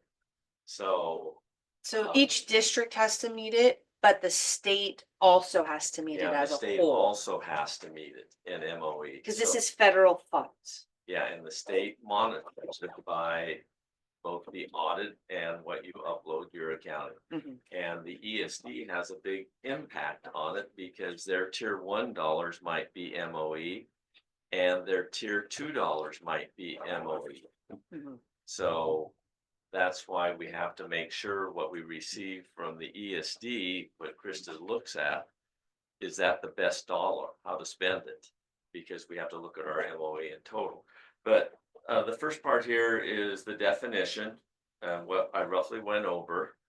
And we'll guys there skim this, but if you went to page, and I took it off of a workshop from the Oregon Department of Ed rather than recreating all this. But besides meeting the expenditures, you also have to budget appropriately. So you have to budget to meet your MOE. That's the first thing you have to provide to the state. I budgeted for the 25-26 an amount that's equal to what my 24-25 MOE is going to be. And you have to justify that to them, or you're not getting IDA, because that's part of the IDA assurance Mhm. that we have to sign at the beginning of the year. So budget is one, and we have to make sure of that.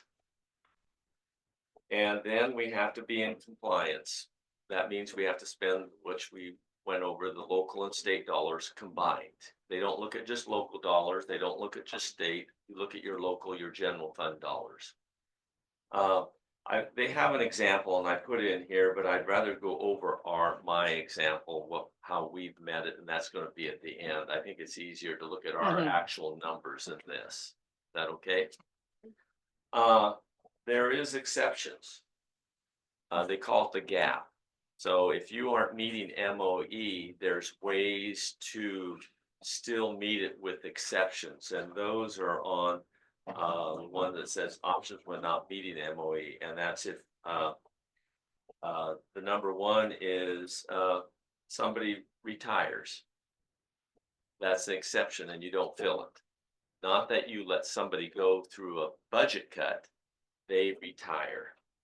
Or they leave voluntarily. Or they leave voluntarily. Or if you, and I've used this before, if you have a high cost teacher leave and you hire a lower cost teacher, the difference between is considered the gap that you can use as an exception.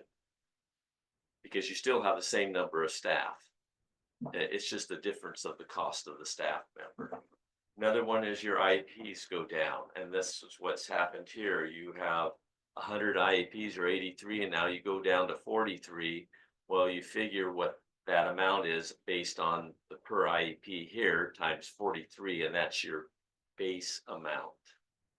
Did I explain that correctly? Mathematics.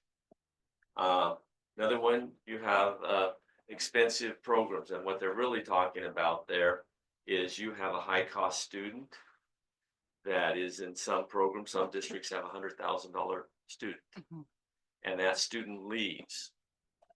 Well, you get to use that as an exception because you shouldn't have to have that part of your IEP per capita amount.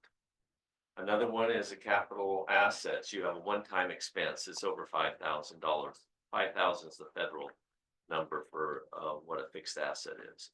And so with that said, you have an exception here that we'll be using is the fencing.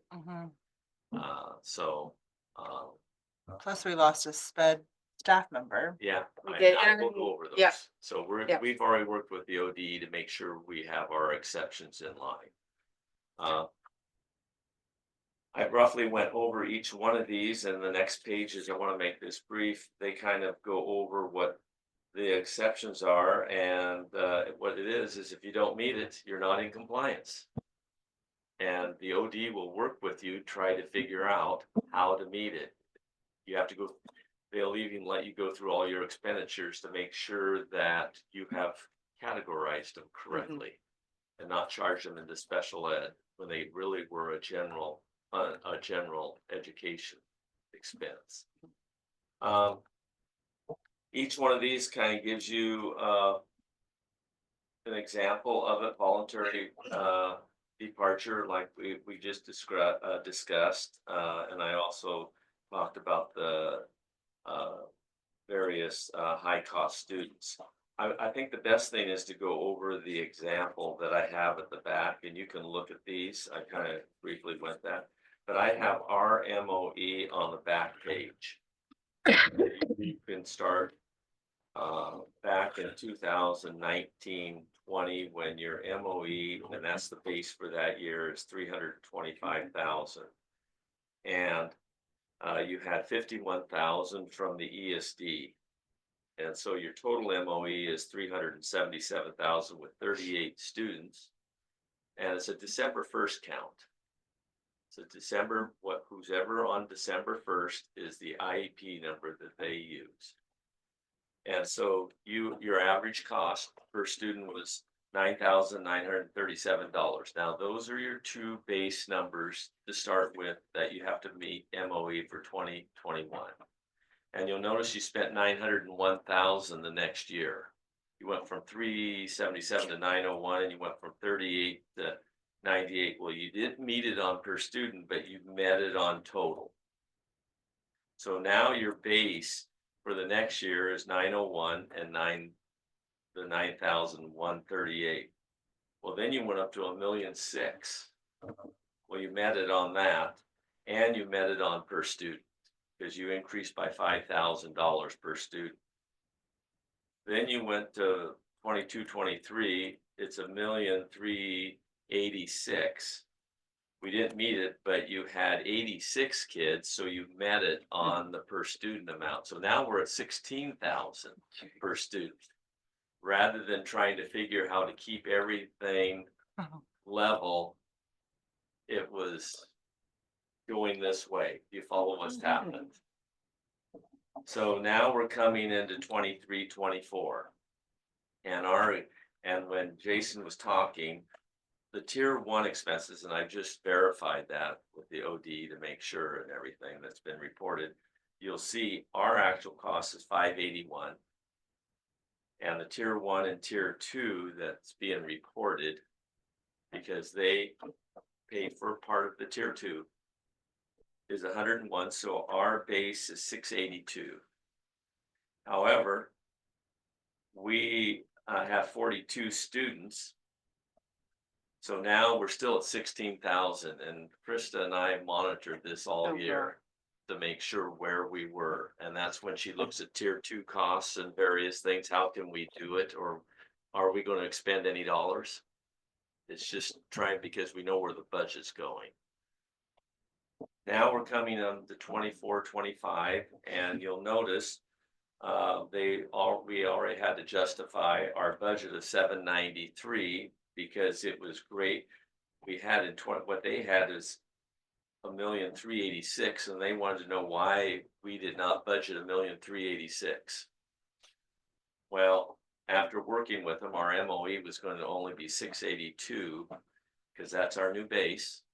The 682 is now our new base. Because of the decreasing amount of IEPs. Yeah, because of the 40, because I met it on the 42 students. Yep. So now my new base is going to be 682. It doesn't take 42, whatever. It's the 682. Yeah. That's my new base. So now for 24, 25, we have to make 682 or the per student amount. Well, we're not going to do it. There's no way, but we have exceptions, and that's what I was going to talk. These are the gaps here. Okay. So our gaps are a staff member left, and that was 29,000.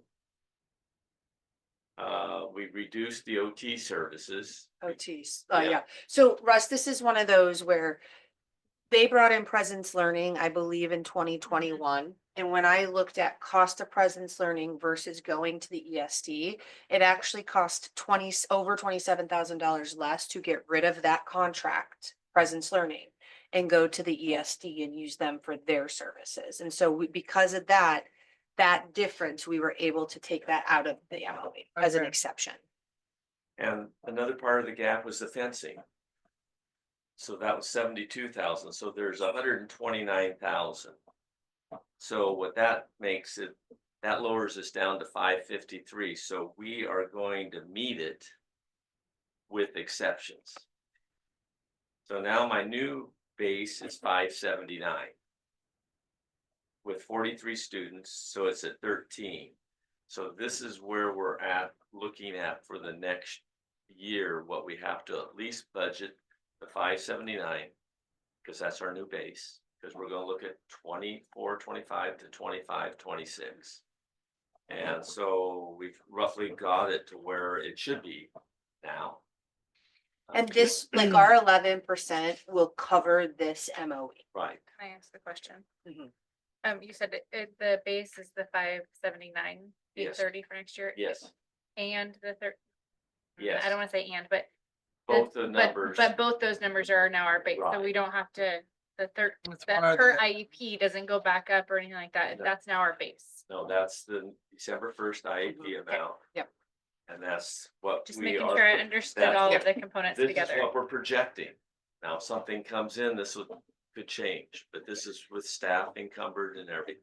And I'm hearing you say that levels us out. We're not gonna be getting necessarily any more major drops. This is kind This of is where what- our average should be. This is what they're gonna go off of. So if we lost 10 kids, like it doesn't matter, Okay. that would be 2 years from now. And our 11% covers. This 11% Yeah. should cover our new base. The 11% did not cover the bases in the previous year. But if another staff member retired, it would lower our base again. And I know it says something in there, the things that we did with the RIF did not count as an Nope. exception. No, Nope. that's not an It's exception. voluntary. departure. Voluntarily, yeah. So one of the things that we're looking at is we look at the number of staff. And this is just gonna be in general, we're gonna be on a hiring freeze. So if we were to have a special education aid leave, we more than likely would not replace it because of what we have now actually could cover what we have. Now, if the teacher left, we would have to cover it. But we currently have aides and not all of the aides are in the MOE, just so you all know, because we did not want to move it up. Like we literally looked and played with the With their numbers. routine schedule. Yes, Based but on the percentage they work with. yes, but if we, we're kind of at the point where I'm looking not only at the number of staff, but I'm looking at how many students and what are the level of students that we need for support. We had a student who needed a one-on-one aid. Obviously, we would have to do that by law.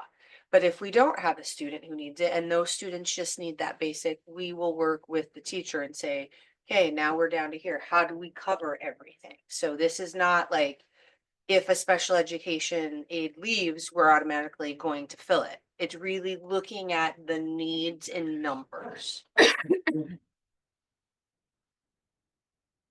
MOE.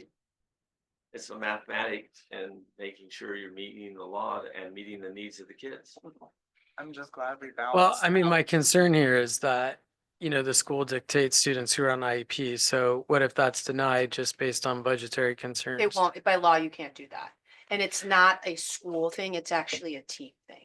So a parent has to be in on it. Now, there has to be, according to the law, you have to have a reason to, like, they don't qualify based on testing. We can't say, well, they qualify on the testing, but we don't want the numbers.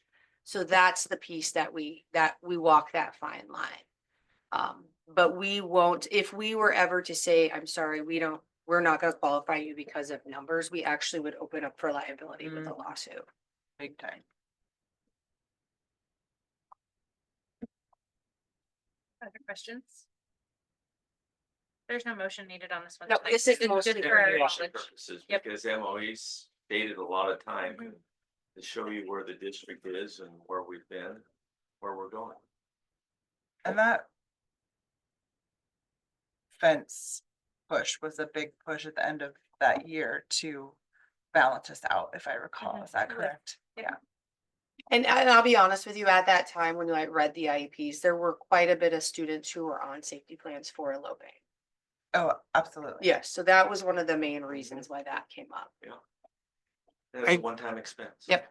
I do have a question. Is there any value in looking at the per student spending across different districts? I mean, I know each kid is different, so there's not like you wouldn't look at a state average and be like, we're close. It No. doesn't make Doesn't any sense. matter. No, Kids needs is a Yep. kid's Right. needs. All right, up next, what, any other questions? Just making sure. All right, up next is our public employee retirement system presentation to understand PERS. the PERS changes and impacted districts. Well, I just wanted to go over this briefly because everybody hears about PERS in the paper and what has happened at the various schools with the increase in PERS and why. And I thought I'd put this together and just give you a little overview. Stole it again from one I went through, but it has good information in it. Just so you know, the reason there is the high PERS cost is because of the unfunded liability. Actually, because they look out, they have retirees and dollars have been put into PERS by districts, but it's not covering the unfunded liability because people live longer and there's more retirees. That's just the way it is. And so a number that you need to see, maybe it'll put it in perspective. If you look at the little graph, there's 405 thousand PERS members, 163 of them are retired. 40% of the PERS members are retired. So 188 are active, and that's where districts are paying, counties are paying on 188 roughly to cover their unfunded liability plus the unfunded liability on all the retirees. Then you have another 53 that have become PERS members but are just leaving their money there. They're inactive. So you'll see that you have 188,000 PERS members that are paying for everything. And so maybe that kind of puts it in perspective, that number right there. That's why rates go up. Also, they look at what the policy, on my sheet's upside down. The next one is they look at what the revenue is going to be generated, and they make an assumption. Well, if rates I have here, and this is a graph that was provided by the company that does the actuarial and determines the rates, if everything was going to stay at 9%, you'll see that the rates, the UAO will disappear in 2043. Well, I'll be long gone before then, but that's when it'll hit zero at a 9%. Well, you'll notice if it stays at 5%, it's still going to be up there. Just because of the cost of the UAL. I mean, it's just the mathematics. So what did districts do to meet this? And I was part of the first one that did it in Canby. We borrowed money, and it's just a concept. It was hard to explain to the board then. It's probably going to be hard to explain now, but most districts, and I see LC never did it, they borrowed money based on what their UAL was, because they would borrow it, and we sold it for like 3%. It was on bonds, gave that money to PERS. They invested the money. So now we have a debt on in your budget that might be 4% or 5% of a person's salary. PERS has the money. They invested. They were making 9, 10, all those high rates. So the side account in PERS, which they call the side account, was making money, and they were taking money out of that UAL. That was for that year. They would take it out of the side account to lower their rate to PERS. So they were paying less, and like Canby was saving $1.5 million a year in PERS costs. And what happened is, what you've heard is now the interest rates have gone drastically down. The UAL's gone up, so they don't have a side account anymore. So now their UAL has gone back up, and they have the debt here still. So they are paying as much as you guys are right now. But they've saved money over the years, and they funded their programs based on that savings. So we're hearing upwards of, one person said 15 to 20%. I have all the rates Yep. for everybody, so we can go over that, but that's roughly how it is. And so in here, there's only 3 options a district can do. There's another one, but I don't feel very comfortable with it. But some districts are going to borrow money again. I don't know. That's a board decision. I don't know what the market, the way it is and everything. If you borrow, put it this way, if you borrow money now and you're paying, I don't know what the bond rates would have to be somewhat low, but if you put the money in and then you lose the money up front, well, then you don't have any side account, and you have this debt here, and you're still gonna, I wish I had a crystal ball, the way the market is and everything. So that's one. Another way is you create a PERS side account. you have any reserve, your rate's not going up that much, only 1% a year or whatever it might be. And you can see where they're projecting it, and you're right there right now. And the other one is like legislation doing something, and they put money supposedly to help offset that, but it's not going to meet the needs of the district. So I kind of roughly gone over that quickly. You borrow money, you put it in a side account, they invest it, and districts did quite well over the year. And if you would go, I'm not going to go over each one of these, but if you would go back to the graph there of the school districts, Some did really well. they did very well. So like, for example, Lincoln County Yeah, would saved, they issued over $46 million in bond and saved over 22 million. yeah, look at Salem. But see, right now, they don't have that side account, and so when you hear about they're gonna have to cut, well, you know, they look at Portland Public saved over the last 20 years, 20 million a year. So, But a lot of times they spent it yeah, on other things. So they don't have that much money in a savings account. and they did put a district. Oh, so that's why they're panicking. Well, yes. So then if you go to the very end, for example, my colleague at the Brookings Harbor, you can see that they had only been paying about 8.18% on tier 1, tier 2 payroll. So remember, there's different tiers. That was for this biennium. Look Yeah, at what their next biennium rate is going to be.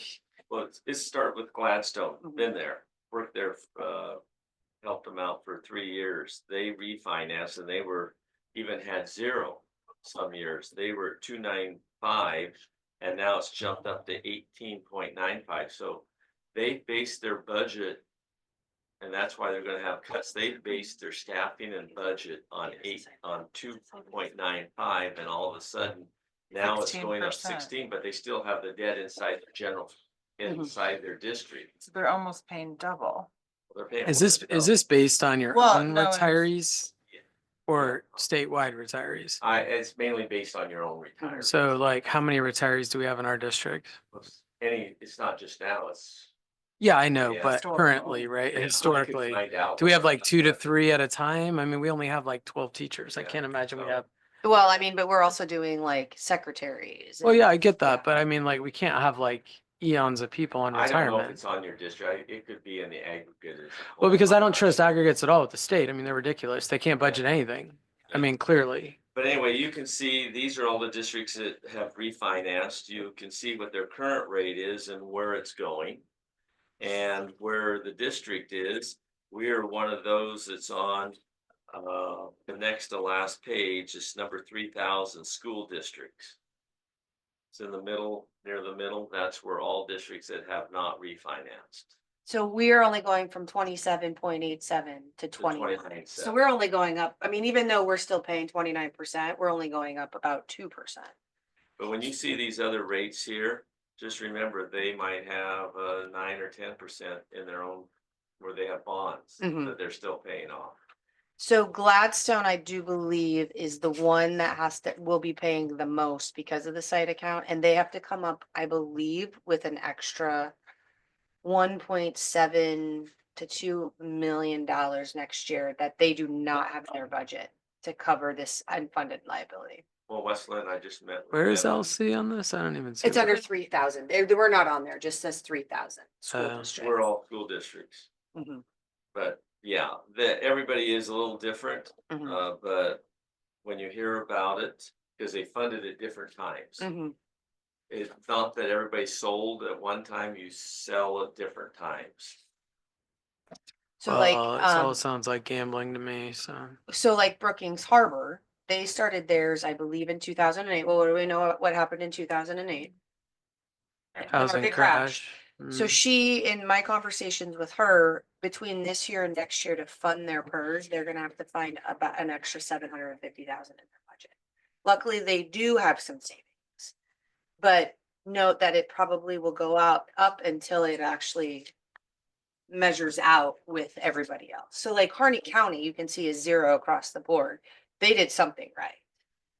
But, you know, you look at Clatsop, they're going from 1.1% to 14.9.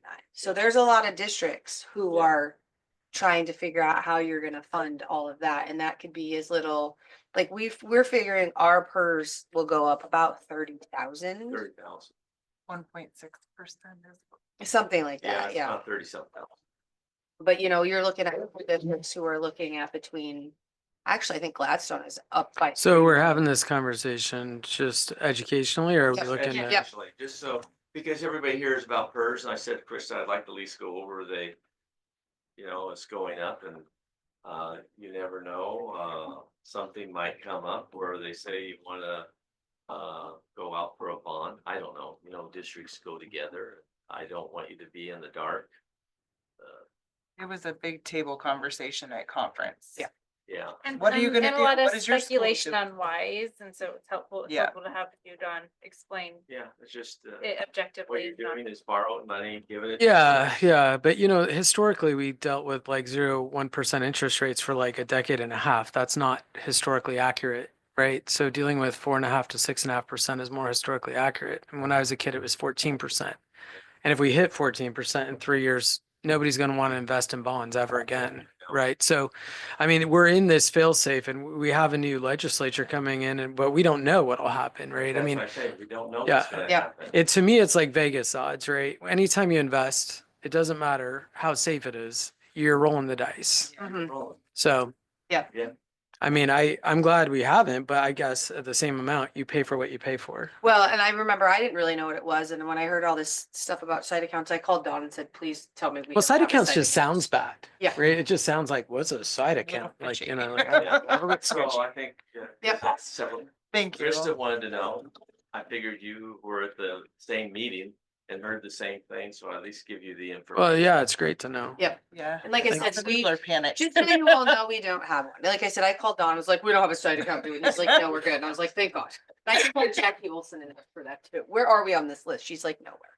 Yeah, and it's, for the size of the district, it's really hard for me you'd be taxing fewer staff.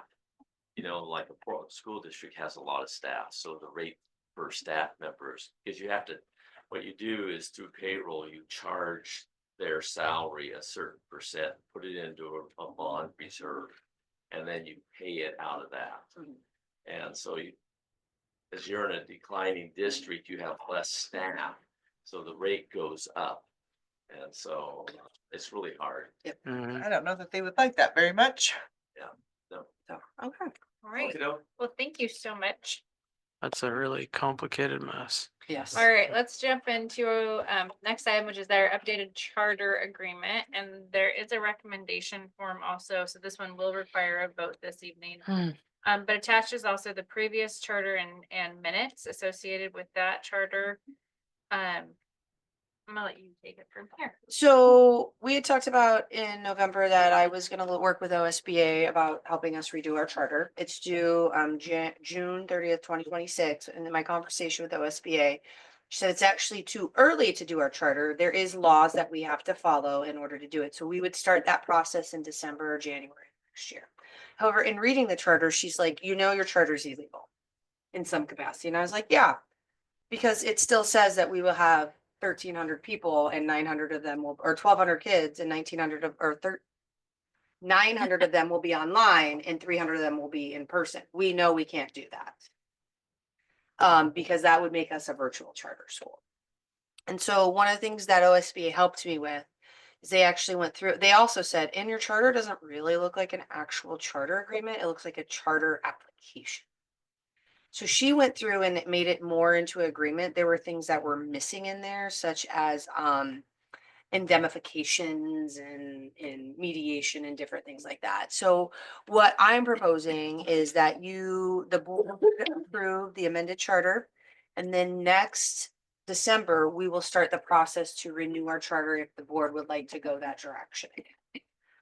This one talked about class size rather than class, than like population. So we're saying, and this came actually from the last charter, is that our class size would be no more than 23 kids. However, if we're at a class of 23 and we had kids move into our district, we would have to take I ran this also past our legal counsel, who said it does fulfill all the legal requirements.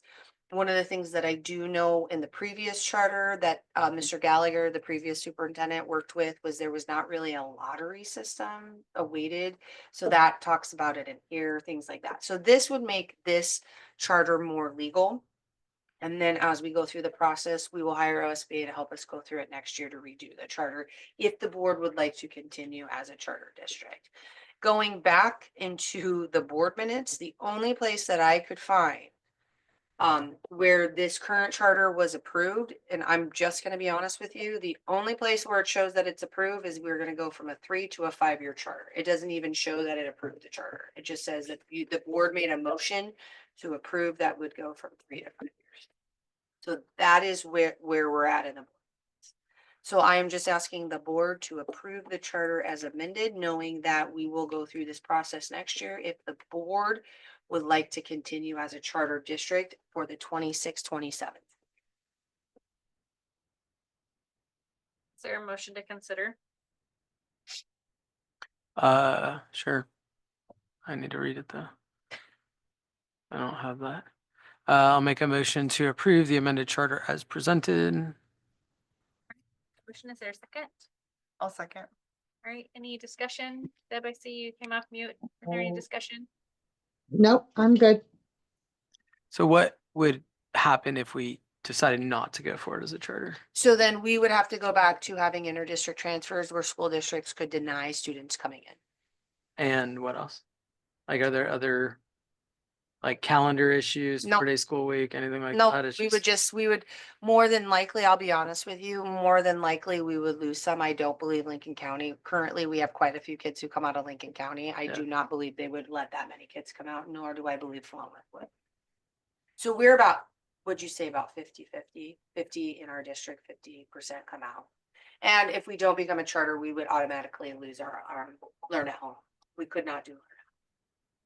What can we do if we are going to build a new charter for the next year to make that better? I'm Like, you know, not sure there's a that- lot of schools in Portland that have like, it's an engineering charter school or it's a foreign language charter school. So right? There's that would different be a things. process we would go through as a community to decide.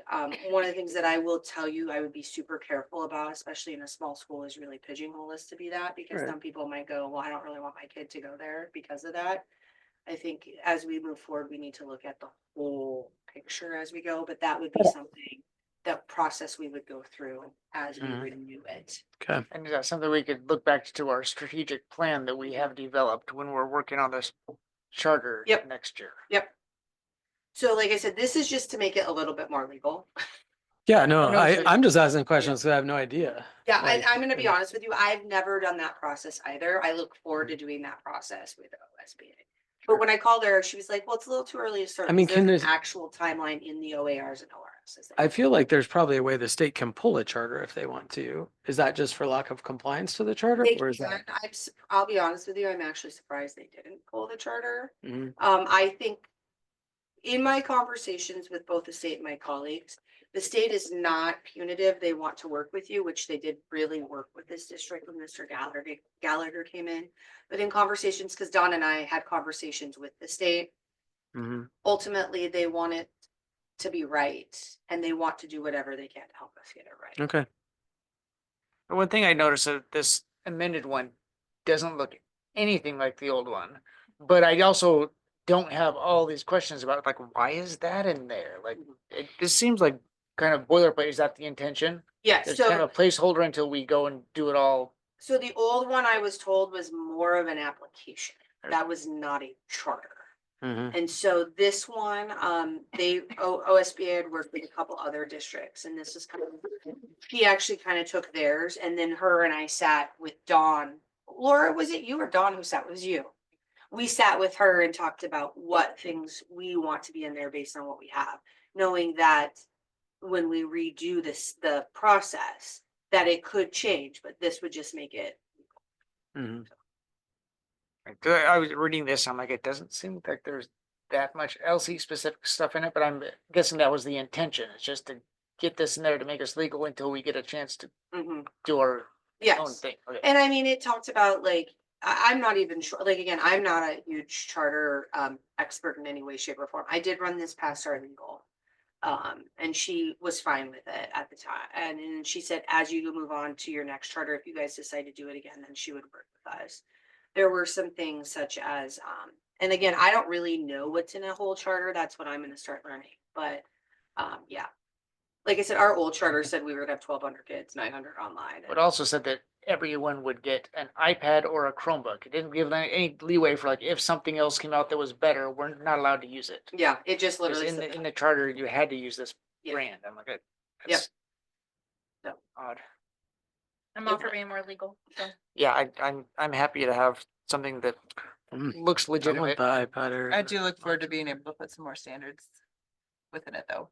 Yeah, And like I said, I think it'd be nice when we have our strategic planning, then we know where the community is, and part of that charter re-upping process, I don't know what the word is right now, is to Renewal. have renewal, thank you. All right, Is to have more community input, so. great.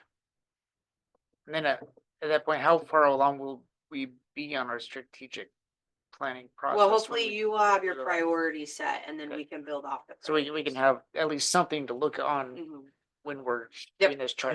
Yep. That's gonna be important to have at least part of that in place to look. I agree. And then, Good so remember, guidance. in June, you guys are going to vote and approve your strategic priorities. And then next year, the staff and I then will work on the strategic plan, so the implementation of operations. All right. Okay. There's a motion, there's a second, there's been discussion. Laura, can you call for a vote, please? Jamie, Yes. Lauren, Yes. Russ, Yes. Deb, Yes. Christine, Yes. motion carries 5-0. All right. Next up is our budget calendar. So we want to approve our budget calendar, and also I think we have some openings that we need to declare. So just open up this document really quick. All right, so today is the 13th. On the calendar, you can see that we are approving our 2025-26 budget calendar. And we are announcing that we have vacancies. With the announcement of the vacancies, we'll advertise that on the website, Facebook, and the email. And Laura is allowed to reach out to previous budget members and ask if they're still interested in being on the budget committee. So, but first There is a mistake on the adopted budget. It's not Tuesday, January 13th. It should Oh. say Monday, Oh, January. Monday, so, yeah. Mm. Get that We'll corrected. forgive you. Within there's the rolling dates of the budget calendar, which, if I'm not mistaken, are aligned with what we've done the previous years, correct? Yes, started everything at 6 o'clock rather than. The budget meeting is going to be at 6:30, the training at 6. Last year we had a training before, first time I did it, but I think half an hour before and go over everything during the budget meeting rather than have a one meeting before that. I like I it. only made it 30 minutes because it was real quick. Perfect. So is there a motion to consider? I make a motion to approve the 2025-2026 budget calendar as presented with the correction of Monday, January 13th. All right, motion, is there a second? Second. All right, any further discussion? I got it. Don, do you recall that we took 2 meetings last year? And I always recommend 2 meetings because some districts do it in 1, but I think people need to go back. They might have some questions, and then we can answer those questions at the next meeting, even though it might be short. Thank you. All right, perfect. It's a good question. Any other questions or discussion? Laura, can you do a vote? Russ, Yes. sorry, Yes. Jamie, Yes. Deb, Yes. Christine, Yes. motion carries 5-0. Final, new order is to set a February date because we have a conflict with basketball on the 11th. Did you declare vacancies? I did at the same time. How many It's vacant- 2 vacancies. Okay, I missed that. Yeah, no. Okay, so Everybody whip out their calendars.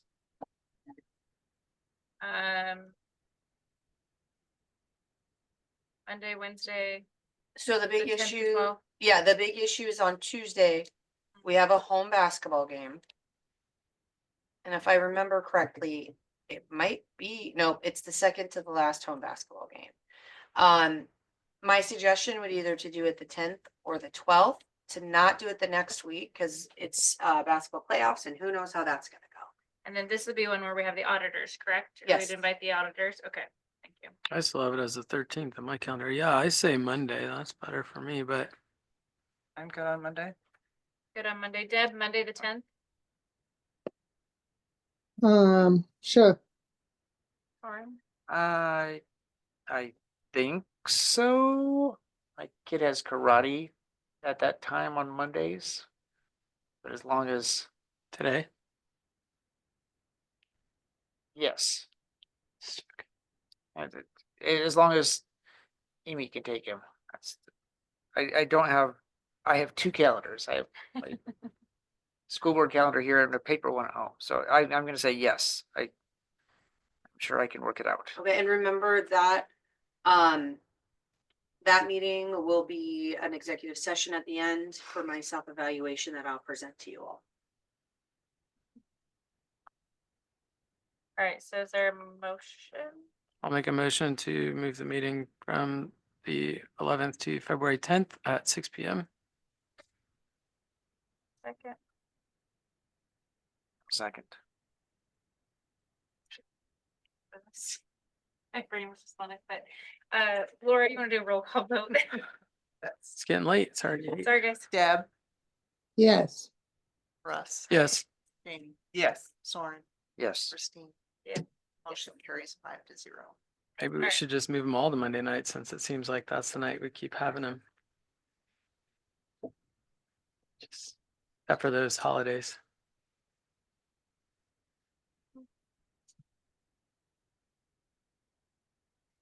Okay, so old business. I do think this is where we wanted to discuss the student representatives on the board. I know that Ms. Neer had sent out an email of, the work that kind of was going into this from her perspective. And then kind of rounding out, I guess, what we've seen and hearing. It's been 2 months now, we haven't had a student representative present a report. And I think it's, open conversation. Is that by choice or is that by? I would have to, I'm Oh, gonna, I've just. I thought we I had didn't- been last time. I didn't know we were talking. So last month they they were couldn't here to come. present.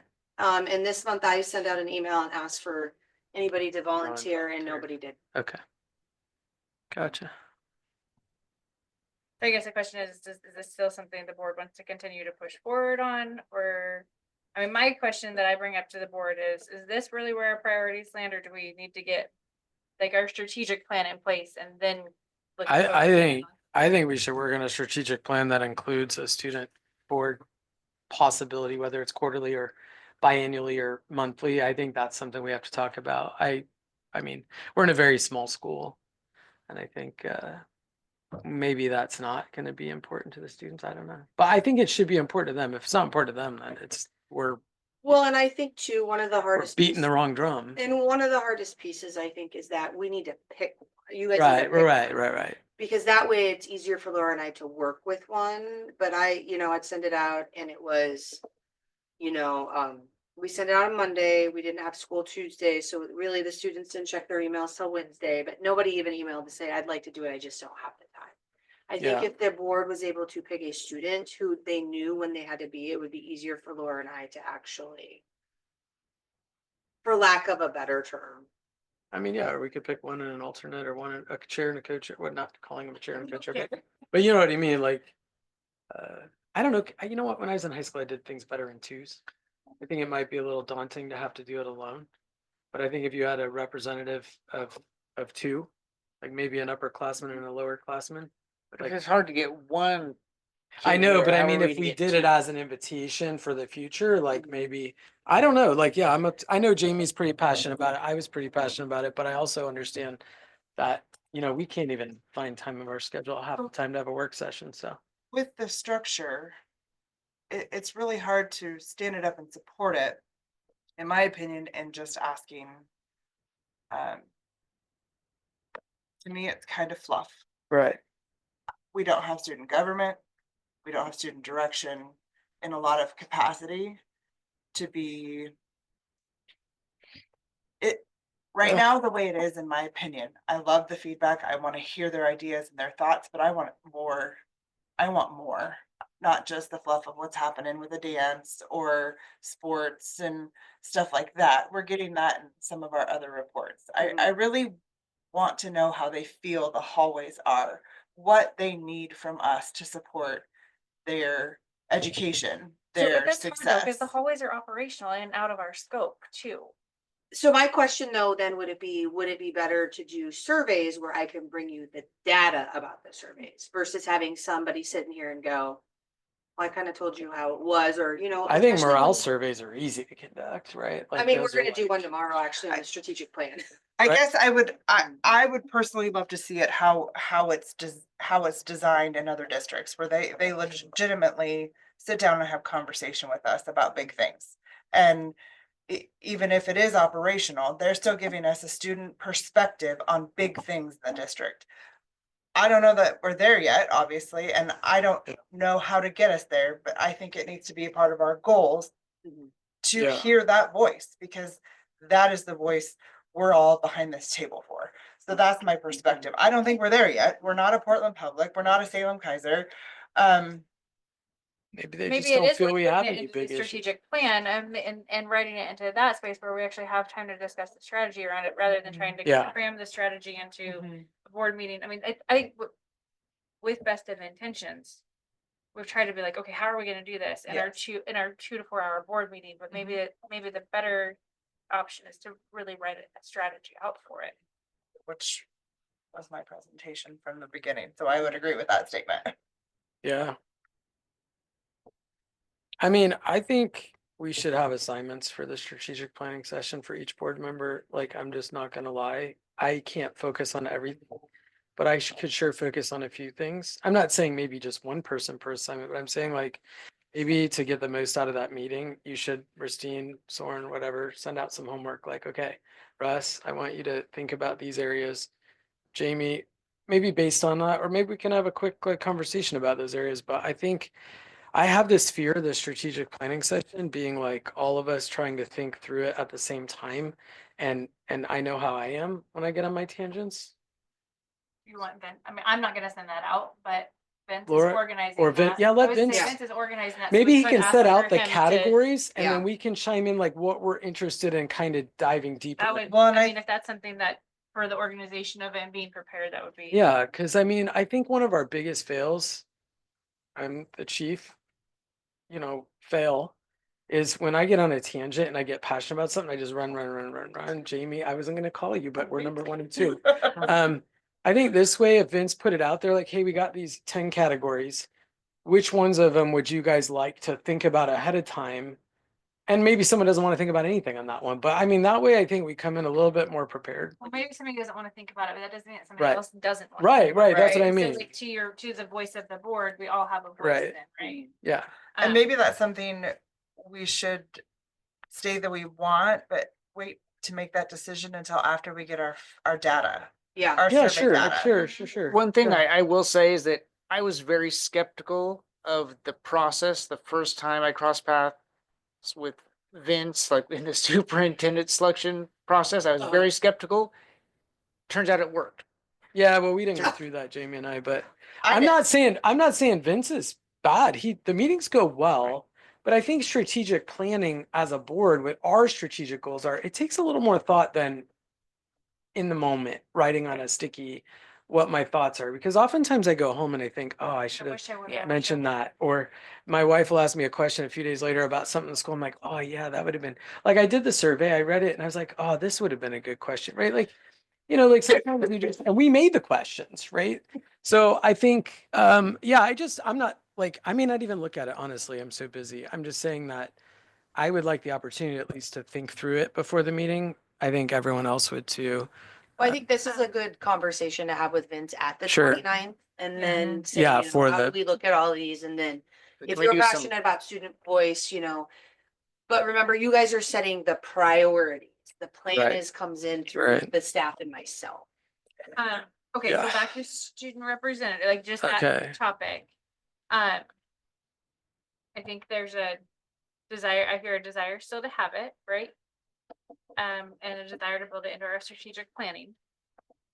So what's the, we don't have to have a vote. What's the direction we want to give Krista? Do we want her to send out a communication to the students that says, we're gonna transition this a little bit? Or please feel free to continue sharing your feedback with the board ad hoc. But they're going in a different route to make it more structured. What would the board like to see communicated to the students in this? No, I would like, yeah, to let them know that we're gonna try to make it more structured. And that maybe we'll But- start right. next year. Yeah. But in the meantime, if they Yeah. have something they Okay. really want to share, feel free to make a report. Okay. Give it to Krista, email it through. Okay. get it on. And if they want to come and share it, they're more than Because- welcome to. Yeah, I would like to hear from them. If they have something they want to say, I want to hear it. Okay, perfect. And I do think I'd love to have a goal of a more valuable critical voice at the table. So we're truly hearing our students and whatever that looks like. It might be a lengthy process to get there and to build it, but I think it's something we need to focus on because that's who we're here to serve. Deb, I saw you come off mute. Did you want to add anything? Well, yeah, I was kind of thinking we sort of rushed right into it. And I just think that more planning needs to go into, you know, the students' participation in our board meetings.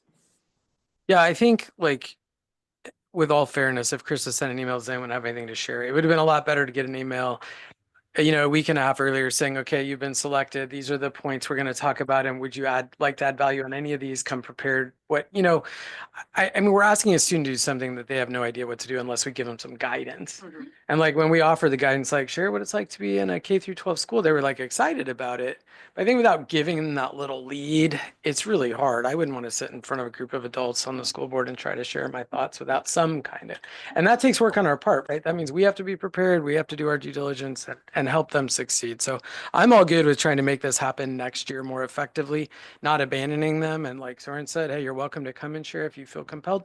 Maybe something pressing comes up in the next couple of months. They really want to come to the board, but not to make it a huge agenda item until we can get through our strategic planning, kind of wrap around what we want it to look like. Yep. And then, you know, maybe that's my opinion. I mean, that's, you know,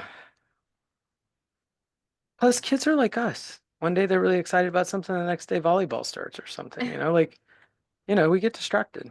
So, well, you know what Okay. I'm saying. I know. It could be the new moon. We don't know. Yep. All right, so do you have what you need to move forward? Yes. Okay. I am lost. Okay. First reads, are we? We have a massive list of first readings. Has anybody gone through and made note of anything that they'd Yes. like to have I looked at? Or Yes. Yes, should Yeah, we okay. go let's, one by one or person by yeah. person? let's go one, I'm gonna call them out. So 7A is the AC non-discrimination and civil rights.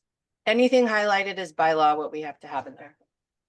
And the only thing I changed is I try to put them in red. To say like, for example, civil rights coordinator will be the vice principal athletic director. So anything in gray is what we have to have by law. Any questions or suggestions on that one? Oh, crud. 7B is GBN, JBA, sexual harassment. Can you open it? Cause I got out of it. Yeah. Again, anything in gray is required by law. Some has no red on it. Oh, wait. It has red. some red. So for Organ example, procedures.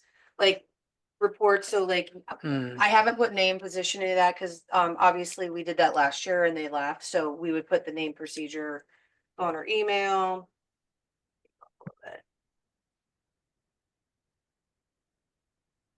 Okay. So yeah, all of that is by law. Yeah. So just a quick question about those sort of things. Are you planning to put just position No, you actually have to put the You have to name. put the name. Okay, And so so that, that would be Laura every year to make sure that the Okay. right name is in there. so there's a list of policies that have people's names in them. That was actually my question about one of them is like, who keeps track of when personnel changes? The executive secretary to Okay. the board. There's your answer. So that scratches off one of the comments I made about one of my, Me too. the other ones. So when you go down, there's some more red. So like, for example, when I talked about the investigation, I thought it'd be important to list what investigating incidents is. There's a difference between a reasonable person. Oh God, there's another one, but a reasonable person standard means like any reasonable person would go, yeah, that is hostile. It's not like, oh, we have to have an exact definition. It is, if you walked in as a reasonable person and you went, ooh, Ooh, that feels. then that's the standard we would go by. Mhm. I just thought we were getting away from specific names because of having to change. By law, you have to have it in there. Some policies you have Insert. to. In certain policies, Okay. this would be one, yes. Okay. Okay. Did that answer your questions on that one? Okay. Mhm. JBN, JBA, AR is a deletion. Yep, that is The a deletion procedure. that they said we have to do. And then JBN, JBA, AR. Anything that was a Two. deletion, I just put it on there. Okay. And so the Oh. process would be that it would go to second reading and you would approve the deletion. Okay, family leave. This always changes, yeah. CBDA. Yep. There's, I'm not gonna be able to State say law these. changes. Mhm. All state law changes. And then there's the procedure for family leave in 7F. In state law changes. Domestic violence, harassment, sexual assault, bias, or stalking leave, safe leave, 7G. Questions? A lot of these we already have, like for this one specifically, they added bias. So we have one that's domestic violence, harassment, sexual assault, or stalking leave. They added bias to it, Okay. so. And then the AR for that one. Yep. Okay, then we have paid family and medical leave insurance. I have a couple notes on this one. Okay, On the AR, it is, Are you talking about the, are we 7J. talking about the, paid family medical leave insurance, AR, okay. 7J. oh, the AR, not the Correct. policy. Okay. Okay. So it's 7. It would be Okay. So on page 2-5, there's a sentence that makes 0 sense. Of course you would catch that. That's why you got voted. Okay, into the down- board, guys. Down at the bottom, there's like, the employee will be allowed to use available district provided paid leave, sick, vacation, or otherwise for days that PLO is received agreement or other agreement. How does that make any days that sense? Paid, keep going to the next page, leave organized received. To the extent that the total combined, and then that red is mine. To the Okay, extent so- that the total combined amount of accrued paid leave and benefits received by employee does not exceed the amount equal to the employee's full wage replacement during that period of leave. So I'm just talking about this one sentence that So says, is it above the new one? Is it in the middle of that Yes, paragraph? yes. Where it says, for days that PLO is received agreement or other Employee agreement. would be allowed to use available district. Oh, that provided- probably should say received or other agreement. Okay, Laura, do you see where it's at? I'll call Spencer then. Good catch. Oh. Glad you read all that. I gotta write them 17 times. And then I just had a question. Probably not gonna change anything. So the family leave GDBDA, Oh, hold on. Oh, hold on. you may not want to look at them specifically. It's a general question. Okay, So family leave, AR says you must provide written notice about the leave within 3 days of return to work. Whereas the paid family medical leave insurance AR says you provide notice when 3 days of leave starting. It seems like a big, okay, I'll look at that because actually, if you look at the CBA, it says that there's 5 days, I believe, but I'll look at that. Okay. And you have to go off the CBA, just but one of them it said also within, might be two different things, paid leave versus family leave. right, they are. It just seemed odd that one of them said you don't have to tell until you come back to work. The other one says you have to tell right away after you. Can we start. make sure we write this down and I'll ask Spencer? Okay, So it's I will get. GDBDA AR versus Okay, GCBDF. perfect, okay. Thank you. They're just general, again, I don't know. 7K is instructional materials and I- 7ILKLL is instructional materials AR. Anything on those ones? I have a question about the policy on page 2-3. Which one? The, IIAG1, Okay, not not Not the the A. not the Okay. AR. Page 2-3 refers to State Board of Education Core Instructional Material Review Cycle. So there's a cycle that says every 7 years you're supposed to re-adopt. A lot of people Right. don't because it's expensive and you don't have the money. So my question was, it says the board will review and then every 7 years was struck through. So I'm wondering. Where, okay, where are we? On a 7-year cycle, it's So I took that paragraph. because I don't know truly if this district can afford $100,000 every 7 years. So like, for example, one of the major examples I would give you is social studies curriculum. There are a lot of people who have outdated because they cannot afford it. So I struck every 7 years out because I do not want to put this in. If somebody ever came and said, well, your policy says you're adopting everything every 7 years, then literally you would be spending between probably about $100,000 at least once, at least 4 times in those 7 years redoing core materials. So Okay. I struck that out just to not put us in that. Okay. That was kind of my question is, do we need to have a time cycle written into policy? And your answer is we shouldn't back ourselves into that corner. But then I mean, I'll give you an Is- example. You didn't have an English language arts at the high school at all. They were just Right, making and- it up. And the thing is, I really am in favor of reviewing things as often as we can. Mhm. I would like to be able to say we're gonna review it every 7 years even seems like a long time to me. Yeah, Like, but like again- science and stuff. like But that's- again, and this is only courses, is science, social studies, math and ELA. When I came, we didn't even have a science curriculum. We were just having it made up. Right. So this is where I want to make sure, this is one of those that I do not want to back this board into a corner. Because it could be like, yeah, 1 year, nobody did it, and then all of a sudden you get somebody in yours like, I haven't seen anything every 7 years. You have to adopt it. Well, if you haven't adopted those 4 core things in 7 years, there's $500,000 you're gonna be spending. So then my next question is, if the state board of education has a guideline, do we have to stick with their guideline? I mean, Or just Technically you just a can, but- Suggestion? technically you should, but the question then always comes up is if you're gonna make us spend that much money, you Where's should the give funding? us that much money. So I wanted, Okay. like, again, this is one of those that I truly believe, and the board can overrule me, that I don't, this is a paint in the corner. Do I think that somebody would ever come and say, well, you haven't done it? No, but somebody could, and then you have to go by your policy, and this might happen. I'd like to buy world history books from 1985. They were better. So Wanna get that's, those? I- Sorry. that's why I took it out. I just did not Right. want to. Just saying. Okay, that was actually like. Yeah. God knows what they'll say I in have a 2026. concern with this one as well. I thought we had it somewhere in policy or procedure that all supplemental instruction materials had to be approved by the I'm- superintendent Well, here's what I'm gonna tell or you. principal. I'm gonna tell you that will put a huge burden both on administration and on teachers, because if we do every supplemental material, then the principal will have to watch every YouTube video that anybody ever shows.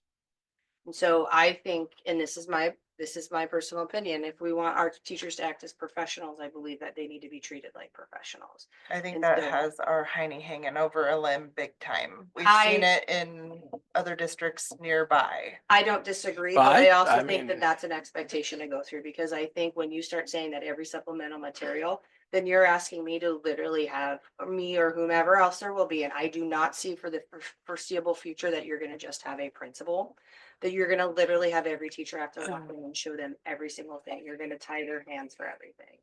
And so I truly believe that unless there is an issue that pops up, that we need to treat our teachers as professionals. And we have those expectations that are full, and we let them know here are certain things that we must have out as permission. But we also talk, and it can be in any district. I was in a district where I had this issue, and they got brought to me. The teacher and I had a conversation. We pulled it afterwards because there was some disciplinary action that had happened with that teacher because it was inappropriate. But I do truly believe if we want people to be treated or act like professionals, we do need to treat them as with their professional piece on that. That's just my opinion. If you're gonna say supplemental, it's gonna literally be anything. Teachers pay teachers, YouTube videos. And you're gonna find that teachers are probably, if they know that their hands are tied, you're gonna have a hard time finding teachers to be able to come up here. I think our district has struggled with this in the past. And that's a really big trust to ask parents to just blindly. Is it blind though? Well, we Don't have teachers- like, parents don't we have have right like to see the pre, information? but if don't they we want have, to, then don't we have historically it's filters on been a like the problem. internet and stuff? Don't we have protections built in? We do, but Are teachers teachers. allowed to use their iPhone to show YouTube videos? Like, I'm just curious. I don't know how it Well, works. I can show I can show a YouTube. I mean, there's YouTube videos my kids watch. I'm like, what the heck are you watching? But I mean, I guess there's got to be a lens here. I agree with you, right? Because a couple years ago, they read a book in class reading I was not a fan of. I talked to the teacher at conferences about it, told them I wasn't a fan of it. Asked where it came from. They said a teacher in Philomath recommended. I go, well, we don't live in Philomath, and I don't think that's appropriate. But it was already after the fact. The book was done. So I asked for the list of books that were coming up, right? As a parent, I wasn't on the school board then. But I think this is a hard thing because supplemental materials is broad. But- It's a picture, it's a coloring sheet. Right. Mhm. So I mean, maybe not photographic every activity. supplemental material, but some things should be But I think- approved. But that's where you have to go back to. You have to give teachers their right to behave. I think this professionally, comes because with that's your not class professional. observation, classroom observation role, right? Like, I think I agree with Krista in one extent. She can't review every supplemental material. It's just impossible, right? Even in a small school, there's no way she could. You'd have to have a committee do it. And then the committee can be biased based on their feelings, right? Or lack of feelings. So I agree. I think maybe the greater context here is you need to develop oversight that, hey, there's going to be stronger discipline if you do something that seems to be violating the tenets of what we accept as an educational format. I mean, maybe that's the lens you look at is I can't approve every supplemental material, but if you get strike one, that's, hey, this is your warning, strike two, and strike three, you know what? Like maybe it needs to be clear language on what happens if you violate this on a continual basis. Well, there is, because then you go back into the disciplinary. Thoughts, Jamie? You I'm go not trying into to. the disciplinary piece of this. My thing is when we start saying you have to show us everything, my question to you is, do you want this administration position to literally do nothing but look at every coloring sheet, every teachers pay teachers, every single thing? Or do we have that this is our culture? If you have questions, you need to come and ask. If we hear stuff and it's done inappropriately, that kind of piece, because legitimately, that's my question would be is, where do you want administration to spend their time? I don't think we have a horrible problem with this, And I will be honest with you, but there are a few teachers that I'm like, do you really want to do that? I haven't had this issue here. I had it in my previous job. And it came out that it really wasn't appropriate, but it wasn't appropriate for the culture. In another district, it might be appropriate. And some teachers, we have to go back to, there are some parents who don't have problems with that particular piece. So are we shutting down because a few do, or we have to look at that broader spectrum? And so I'm going to caution the board to have that every supplemental material has to be looked at, because you have to decide where do you want what trust do we want to put in our program? And there always is going to be somebody who has an issue. I've had that, like I said, in my previous district. Well, I know you're thinking about the horrible things that have been in the news. And then I guess my response to that is, how often has that happened? And the number of materials that have been used in schools throughout the state, in all classes, all the different materials, how often has something horrible enough happened that got on the news? well, they don't put stuff Well, on it's the not news. Let's just not even go there. I mean, P. Diddy did it for 15 years, right? So let's talk about the silent victims here. The silent victims are an innocent kid sitting in class that has no idea what's being talked about until it's talked about. That could happen at any age. That could be a 16-year-old girl or a 6-year-old girl or boy, right? The problem is I think what we have to develop is a culture of sensitivity that comes from Krista down, because she is the leader of this district, not us, not the parents, right? Her job relies on her developing and cultivating the district culture that we want as a board and the community wants as a community, right? I think she's right. I mean, as much as I hate to say it, because I had a child Did you say that, she's right or you're thinking about the well, circle? no, I mean, like, as much as I Sorry. hate to say she can't have the purview, I would love her to have it because I had a child experience this 2 years ago, right? After we lost a child, talking about a lot of things that shouldn't have had to go through his mind, but that's the exception to the rule, not the rule, right? That was a one-time thing. And maybe as a parent, I was more sensitive because of my personal situation than other parents were. I have to look at that as well. But the point is I think we have to give her the autonomy to develop that culture without saying you absolutely have to make sure you see everything, because I told my wife we need to check our kids' YouTube channel. We can't check it every day. Do you know how many videos they watch? But on a random thing, I'm like, oh my gosh, what is this? Right. So like, I think that's got to be in Krista's guideline is just, hey, the culture is this, there's a gray area, but then there's a black and white area, right? We're not going to get into the weeds. I think we have pretty good teachers. I think we have pretty good staff.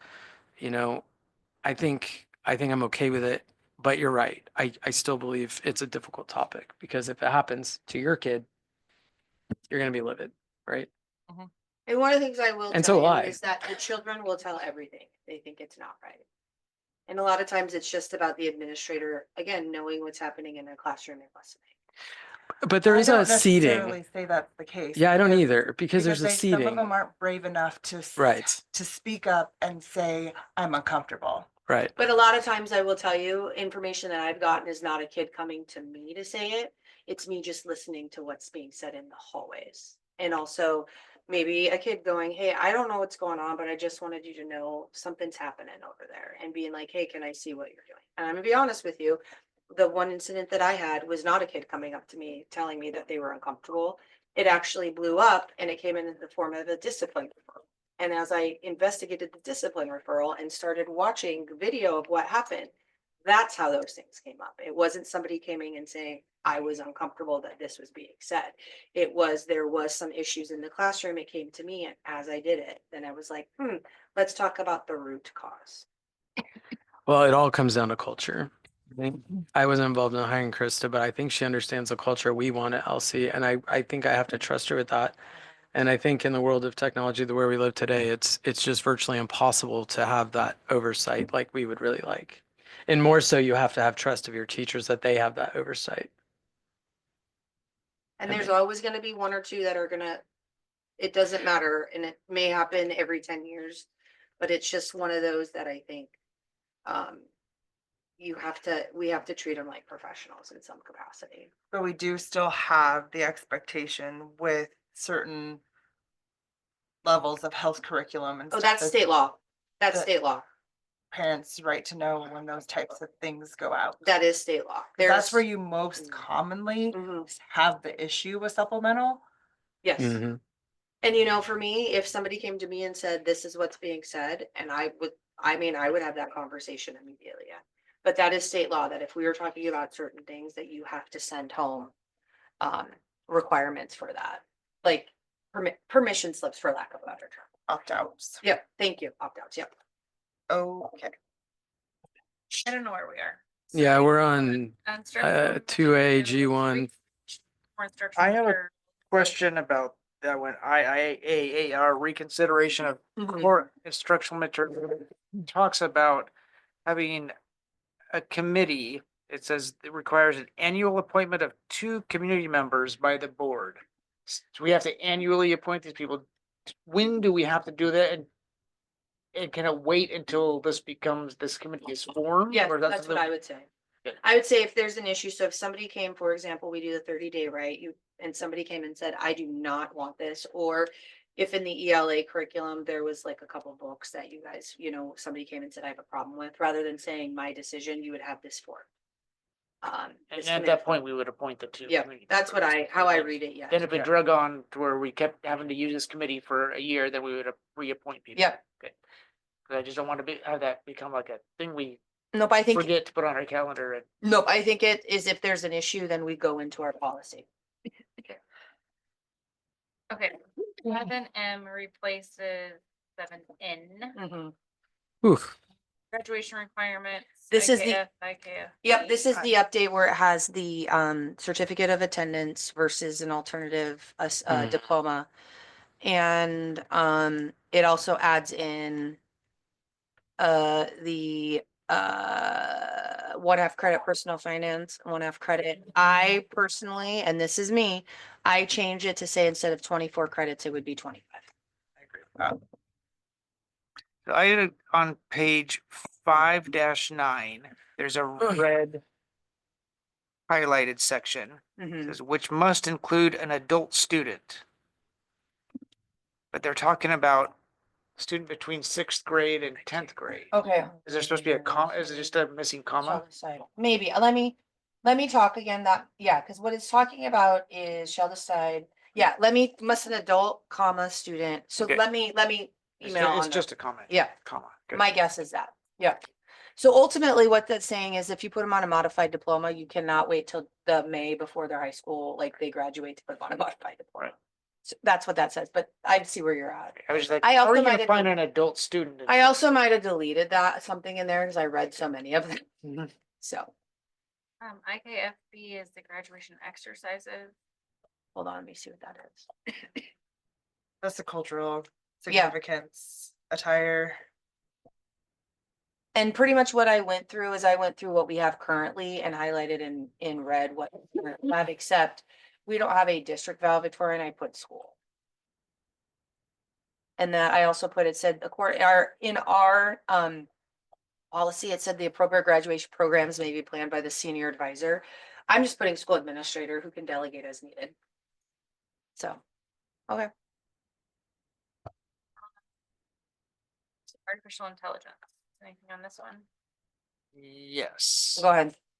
So I know Jamie and I both went to a session at the summer conference about AI, Mhm. and they were talking about various policies they put into place regarding it. And one point that came up first on my mind about this one is it leaves everything up to our IT person to decide what gets used and what doesn't. I remember the presenter said that there are some AI generators that have like, legitimate Like- privacy credentials, and many of them don't. That's why I would have the IT department. do it. Because they actually wrote into their policy which ones are that they need to use. You can only use ones that have legitimate privacy credentials. Yeah, but that changes all the time. Yeah. Well, my thing And- is this is what they sent me, it's just literally the Yeah. IT department, just that's what it was. I would This is- also say that anytime the state tells you what artificial intelligence you can do, we live in Oregon and that could be really propagandized because they're very different. Just say, I you believe could I put into sent you Google AI and ask a whole the different copies question. of With a different answer. a while ago. You did, this is legitimately from OSBA. OSBA. The thing is you also, we don't have to have this one, this is a optional. So if you Optional. guys like, we don't want this one, we could take it out. It's being used. It's Mhm. being used by teachers and students already. I think we need to. I think it makes a level playing field if we have it in. I think we Yeah. should have a policy around it, but I wonder if this might be one where we might want to more finely tailor it before we. I would say I could send this back and see what else they have, but I would say don't add wording. Is there potential ARs? Because I think Nope. that's There was no ARs to this, if I remember correctly. That was I literally. mean, this is it. pretty benign. This is just about what AI platform. Yeah, it's like, who is our IT department? Like, Mr. Roberts yeah, and the so ESD. like we're pretty small. I mean, like, I don't know that we need a lot of language in it. We just need to make sure Yeah, there's I just, oversight, right? Like, I'm just concerned that some of the AI things, like they could scrape students' information pretty darn quickly if we got the wrong one in use, and we're just like giving leeway for staff and students to use whichever ones they want. I mean, It's it kinda- does say in here, the FERPA confidential laws regarding student records, confidential privacy and student internet will be followed at all times. So if somebody were to use one and we found that they broke FERPA, that's a disciplinary offense.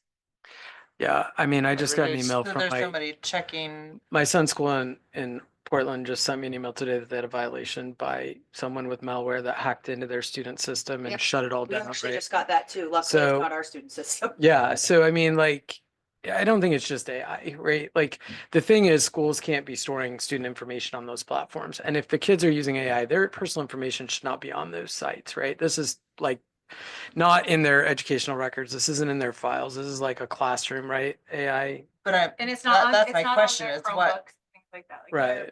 their credentials, or sorry, their information isn't on their Chromebooks. Right. like that. Their student records. We can pull it off and I can ask a little bit more, but this is what, like I said, this is what they gave us. And there was Yeah. no AR and it was only optional, but It's because I tough. remember that we had the conversation. So do you guys want to do this particular one? I'd like to find out more about, I'd like to look back at that.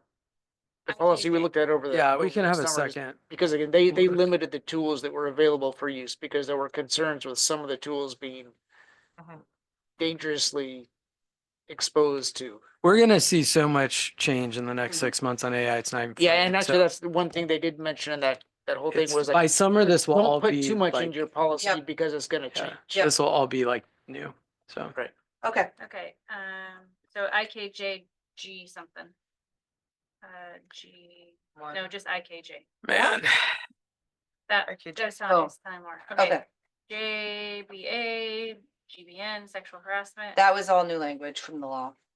That's the one I had noted if we listed a name specifically, but that answered Okay. that question. Yeah, and that one is, yeah, by law, we have to. And then we are deleting 2 ARs in that space. Mhm. And that one, they said to delete them. Admission of resident students. Any questions on that? This one just was an update. And I went back through what we currently have, and so like, for example, number 7 on that, the district will. It said will not, may, based on district denies regular school admission to student who has become a resident student who is under expulsion. The current policy said will deny, so that's what I'd put under there. Pregnant or parenting students. That one is an required, Non-discrimination. yep. Yeah. And then individualized plan for pregnant or parent students. Do you have a designated space for staff? If we need to, yes, we will. For expression of milk. We don't currently have something designated. No, because we have no need for it, but if there is Okay. one, we would, yes, by law, we have to. JHCD is medications, That's an update required. an AR, and a deletion of an AR, another deletion of an AR for medications. That is all of them in first reading. praise the Lord. Well, we're not done. We have our, do you have all your actions for first reading? Laura, hopefully you do. It's recording. Laura's Do you have all the asleep. actions for first readings we need She's to go through? done. She's like, I'm Okay. done. I'm She can tapped watch out. video. Okay, and then we have our second reading for our LCKLAR. Soren asked me to ask under KLAR 1-3 under superintendent step 3, a form is available but not required, and he said that's kind of out of place. I emailed them and they said, yeah, you can take it out. Oh, okay. So that's all, the only change to that. That was the question you guys had, so that Mhm. was it. So is there a motion to consider To consider. to approve this? I move to approve KLAR as its current form after much discussion. I'll second that. All right. discussion? All right, Laura, could you do a roll call vote, please? Sure. Jamie, Yes. Deb, Yes, Soren, Yes. Russ, Yes. Yes. she carries 5-0. Okay, board comments. Does anybody have any board comments they'd like to share this evening? I would just like to present a reminder that that new law went into effect January. That our recordings must be posted within 15 days. Yep, and Laura, Nathan and I have a plan. They have to, it's actually 7 days after the last part of the meeting, so they will get it up. Thank you, Jamie.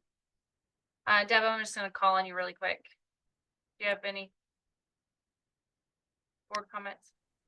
no, I'm sorry I didn't make it there tonight. I was gone and my understanding was the meeting was on the 22nd and I had not opened my computer, so feeling a little behind, but I got caught up pretty quick. Thank you. Okay, so just a reminder to the community really quick. We do have the strategic survey out there and we would really encourage staff, students, parents, community members to take that. If you don't know where to find it, please go out to the website. It's under the news on the website and then you can get directly to it. happy to help if you have questions, reach out to your board members. We're happy to engage that way. Throwing all of you out there for that because we definitely want that guidance. The only other thing is I'm out of commission and Soren is taking board chair responsibilities until I am back in February. So I don't know when that will be, but he will take over board chair responsibilities until I'm back board chair.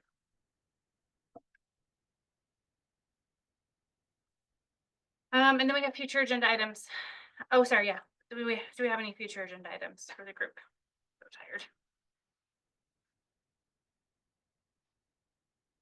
All right, so there's some key dates. School Board Appreciation Month, thank you.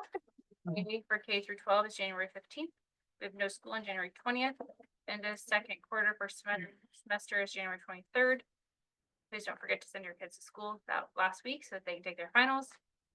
Grading Day, January 24th. Strategic Planning Work Session, January 29th at 4:15 in the afternoon. Regular school board meeting is actually going to be on February 10th. And then we are moving into an executive session to review, evaluate the employment related performance of the chief executive officer of any public body, public officer, employee, or staff member who does not request an open hearing.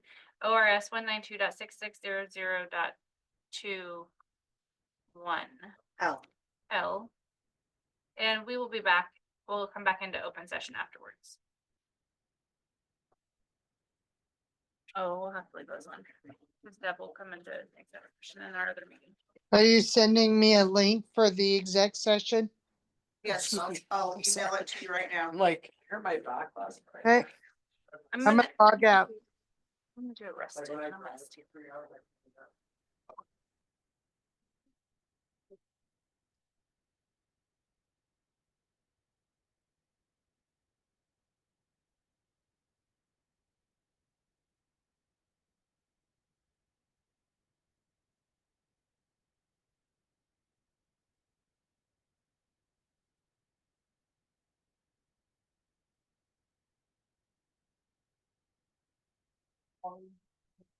We just have to end this. We just have to end this session.